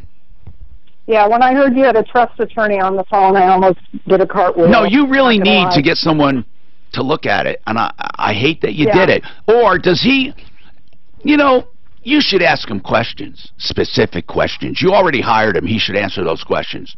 You should get a set of questions like, in your review of the trust, did you do any kind of estimating of what the trust was earning and where the money was going? Did you do any kind of audit? What did he do? And ask what he did. Now, it's not like you paid a lot of money. $600 is okay. But that's maybe 2 or 3 hours of work. Right? So what? And we gave him a lot of documentation. He couldn't have even gone over that in 2 or 3 hours. I think you got okey-doked, as Mark would say. How'd you find the attorney? Well, he's an okey-doke from Oklahoma. My brother is. An okie from Muskogee. Yep. So but to tell you to start a conversation with the bank, did he say what you should say to the bank? No, he just said start a conversation with the bank. So they sent this 4-page letter basically saying how they calculate it, which is way, way over my head. Okay, again, I'm just going to say it over and over. You need help, Liz. We can't give it to you on the phone like this. There's another Liz that wants to talk, but I got to take this break. We have David Salisbury here today. We love David. When he's not here, you can get him at 720-493-3911. I also have another attorney. I love Mark Trenner. He does trademarks, patents, and copyrights. I love him because he brings hope to people, and he won't rip people off, and he'll give you great service. And when you have an invention or an idea, you need someone that will help you and not lie to you. Don't go to these 1-800 invention submission companies. Oh, please, call Mark Trenner, a local live attorney who will talk to you about your invention, your trademark, your copyright. 720-221-3708, 720-221-3708. Look for Trenner Law on my referral list at referrallist.com. And another attorney, and I hope you don't need this guy because he's a personal injury attorney, John Fuller. Okay, John Fuller's a good guy. Like I said, I hope you don't need him, though, because it means you were injured. But if you are injured, please don't ever, and I hate to make this blanket statement, but it's true, don't ever believe an insurance company. If they say we're taking responsibility, fine, still see an attorney. Because they want to disarm you. And they say, oh, we got to ask you a bunch of questions, we're going to record this. It's only to use against you. Well, what else? Are they going to listen to it at night when they're alone? If you're injured, don't trust anyone except people representing your interest. John Fuller, Fuller Law. Just call him to consult. All consultations, of course, are complimentary. And then if you hire him, he only gets paid on money he collects for you, a small percentage. 303-597-4500. 303-597-4500. That's 4500. PersonalInjuryCO.com. From the L&L Heating and Air... The Senate's and their tax bill now, Dan. What is it? They're saying not just on day trading, but on long-term capital gains on stock, first in, first out. That's fucking billions. Fuck these goddamn Republicans. Also, where are they changing it to? Well, right now it's like 15, depending upon what bracket you're in, right? No, you're missing me. It's got nothing to do with the tax bracket you're in. if I bought Microsoft shares 5 years ago, then I start day trading them today, the first round I do, they're going to fucking cash out my ones from 5 fucking years ago in that account, which there's going to be a massive gain on. That same account? Yes, that's what I'm saying. No, no. It doesn't matter if it, yes, in that same account. In that same account. It would have to be in the same account because a different account, it's not first in, first out. It's first in, first out in that account. That's right, and that's what that's exactly what I'm saying. That's how it is. Oh wait, no. Now you can actually say what it is you want to do. If I bought Microsoft 3 years ago in that account, you can say that. Yes. Right. So now it says it's definitely first in, first out. So Mark. I'm fucking sick of these assholes. On that trust, half of the earnings are going back into the principal on the. Everybody's going to get a tax break. It's coming down to no one's getting a tax. No one. There's income. You know who's getting it? The fucking big corporations going down to fucking 15 or 20. And I'm not so convinced that saves the world. No, it doesn't. That thing could be, the principal could be, it's growing. Is that growing for the? No, it's Mark, it would have to be the same account. All that stuff that you're doing is in the same account. Probably. I don't think it would have to be in the same account. In the trust assets. Okay. I don't think it's the same thing then. Okay, I don't know. Still, $2.5 million. They wouldn't go back and look at your stuff. Right here. The Senate's tax plan would take away your ability to pick and choose which stock shares you unload and when you go sell. Right. Okay, that's fine. I could cheat on my taxes and have 2 Ameritrade accounts. It's still fucking illegal, and if they caught me, I'd be busted. There's a whole lot more in there that you should be concerned about if you're a middle-class person. A lot more. What are you talking about? The tax law.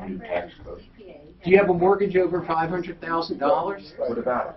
If you do, you're not going to get an interest deduction for the amount. It used to be No, but David, then you pay off. I just differ on stuff like that. Then you make the decision to pay off that mortgage. If you don't have to bring it down to 500. Bring it to 500.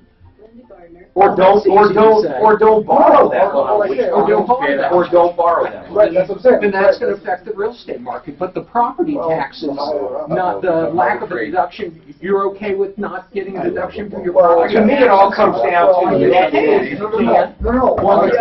No, it's just like they're also taking away the state and local taxes, right? Yeah. So you tell me why federal should back that shit. why we should subsidize New York or California. We should. So you're okay with this? Yeah, that one I have. To me, it's this though. It comes down to what is the net effect, and I was okay with the net up until I read this. A good portion of what I do comes from fucking this. Right, but I'll bet you if you keep your account separate, that's all it'd be okay. I'm Tom Martino, your troubleshooter. 303-713-TALK. Okay. Liz, what is happening, Liz? What's going on? I'm just wondering, I was driving down Havana, going south, and at Florida, that intersection, it's being treated like a four-way stop, but on Havana, on both sides, it's actually a flashing yellow. And then on Florida, it's a flashing red. Yeah, and what do you do when what do you do when you have a flashing red on one and a yellow on the other? The red comes to a full stop. The yellow proceeds with caution. Yeah, right. But at the same intersection, I thought, wow, I thought they should be all red, like a four-way stop. Right, but no one would be able to do that. I mean, that's just weird. That's weird. They're saying the yellow then has the right-of-way, basically. Yeah, I mean, think of a big place like Santa Fe that's got a light. They're not going to red it up against coal mine or something. But okay, but geez, when would ever the yellow get to go? Well, I assume the reason it's that way is because there's a problem, right? Right, of course. It defaults to that. I don't know. I mean, anyway, what's your point? Well, they're treating it like a four-way stop. Right, they're doing it wrong. The traffic, yeah, so it's driving me crazy, obviously. No, you know what? Things drive me crazy, too, that people do. I really do get you. People don't know what to do in certain circumstances. Like how to load an airplane. I don't like when they don't park between the lines, for God's sakes. It just causes a whole domino effect. That happens right here in this parking lot. Have you noticed that? Yeah. There's certain cars. So what do you do, though, Evelyn? You know, I mean, excuse me, Liz, do you put up a sign, you know, out your window or what? I don't know. That's why I was kind of calling, because I didn't know if there I don't know what we could do. Or if there was, like, somebody... At that point, I think somebody needs to just go direct it. Yes, exactly. But I don't know how to... But how could it be any other way? If they did a full stop on the red, when would red ever get to go? If yellow was proceeding with caution and yellow is the busier street, when would red ever get to go? When one of the other lights on Santa Fe, for example, once again, hit. I don't know. I'm with you with frustration. I often say to myself, why aren't you doing this? First of all, people don't use turn signals. That's optional now. They don't even use them. They don't use turn lanes either. They come from the middle all the way, or from the other far end. They don't use wipers. Why? Why the hell don't people turn on wipers when it's raining? It's like they have a competition how long they can go without using a wiper. It's like pouring down rain, and it's like the guy next to you, no, I ain't going to do it. You do it. No, I'm not going to do it. You do it. It's like, what the hell is going on? Have you noticed? Yeah, I've seen that. I don't even know what it is. It's like this psychological thing. And then how about when I want to merge? There's a guy way back in the middle lane, and I want to merge into the middle. You know what he does? He speeds up. Why? It pisses him off that I merged. I get a beep. I got a guy a mile behind. He speeds up and beeps at me because I merged. I just don't understand it. And then zipper merging. When there's construction or something and people have to move over. Why are people so mean and won't let people merge? Or they get mad if you merge. Don't you do I just do it mentally in every other car thing, right? Except at Starbucks. You don't do every other car if you've been waiting longer. If you've been waiting longer, you don't do every other car. You are there. If they come from another direction, they wait. Evelyn, what's happening? What's your question for David? Evelyn? Oh, hi. Hello? Hi. Yeah, we're running out of time, so if you get to your question, we'll try to answer you even off the air if we can. All right. So I spoke to you about the $600,000 and my beneficiaries, and you suggested a will. Right. My next question was, do I add a testamentary trust to my current will, or do I do a revocable trust? Well, first of all, you always want revocable. And why are you asking, why do you need a trust? I called earlier and said I had $600,000. Right. Oh, for your kids. Okay. You want to make sure your kids do not You could add a trust to the will. Yes. You could just say, at my death, everything goes in the trust, and then whatever you want from there. Yes, you can do that. And by the way, you can call David at any time, 720-493-3911. Jack Frost nipping at your nose? Jack Frost can also nip at your water pipes. Your heating bills? That guy gets into everything and can make your life miserable. Why not call Brothers Plumbing? He'll get back to me. In the morning, can't sleep? Call Dave. I always joke with people because I'm kind of those rude people do pay for it. trivia buff, and they'll come to me like, do you know the now? Sometimes I know the answer, but usually I'll say, I really don't know. He's saying he doesn't have an automatic to go, this guy is so smart. I will. I'll deal with him. And I'll go, oh yeah. I know, I agree. I'm saying. I wonder what your mind's doing. Do we have something signed or not? No, it's trivia. No, he did it over the phone. He knows he did it. He knows. The only thing I can tell you is he knows. So what do we do? Thank you. I don't know. I'm going to clarify. You say you're paying nothing? Go Republicans. No, I really Ray Ron Republicans. I say we dump him. Why? I'm about ready to Hey. dump him. Just, Mitch McConnell. I'm gonna let you go with it. I agree there. It's really. I'll run a. Are you kidding? I'll run a fucking Facebook campaign on him. I'll fucking crush him. Good. I'll crush that motherfucker. Good. I'm not gonna say because we're on air. You don't want to pay me? I'll fucking make your life miserable, you bitch.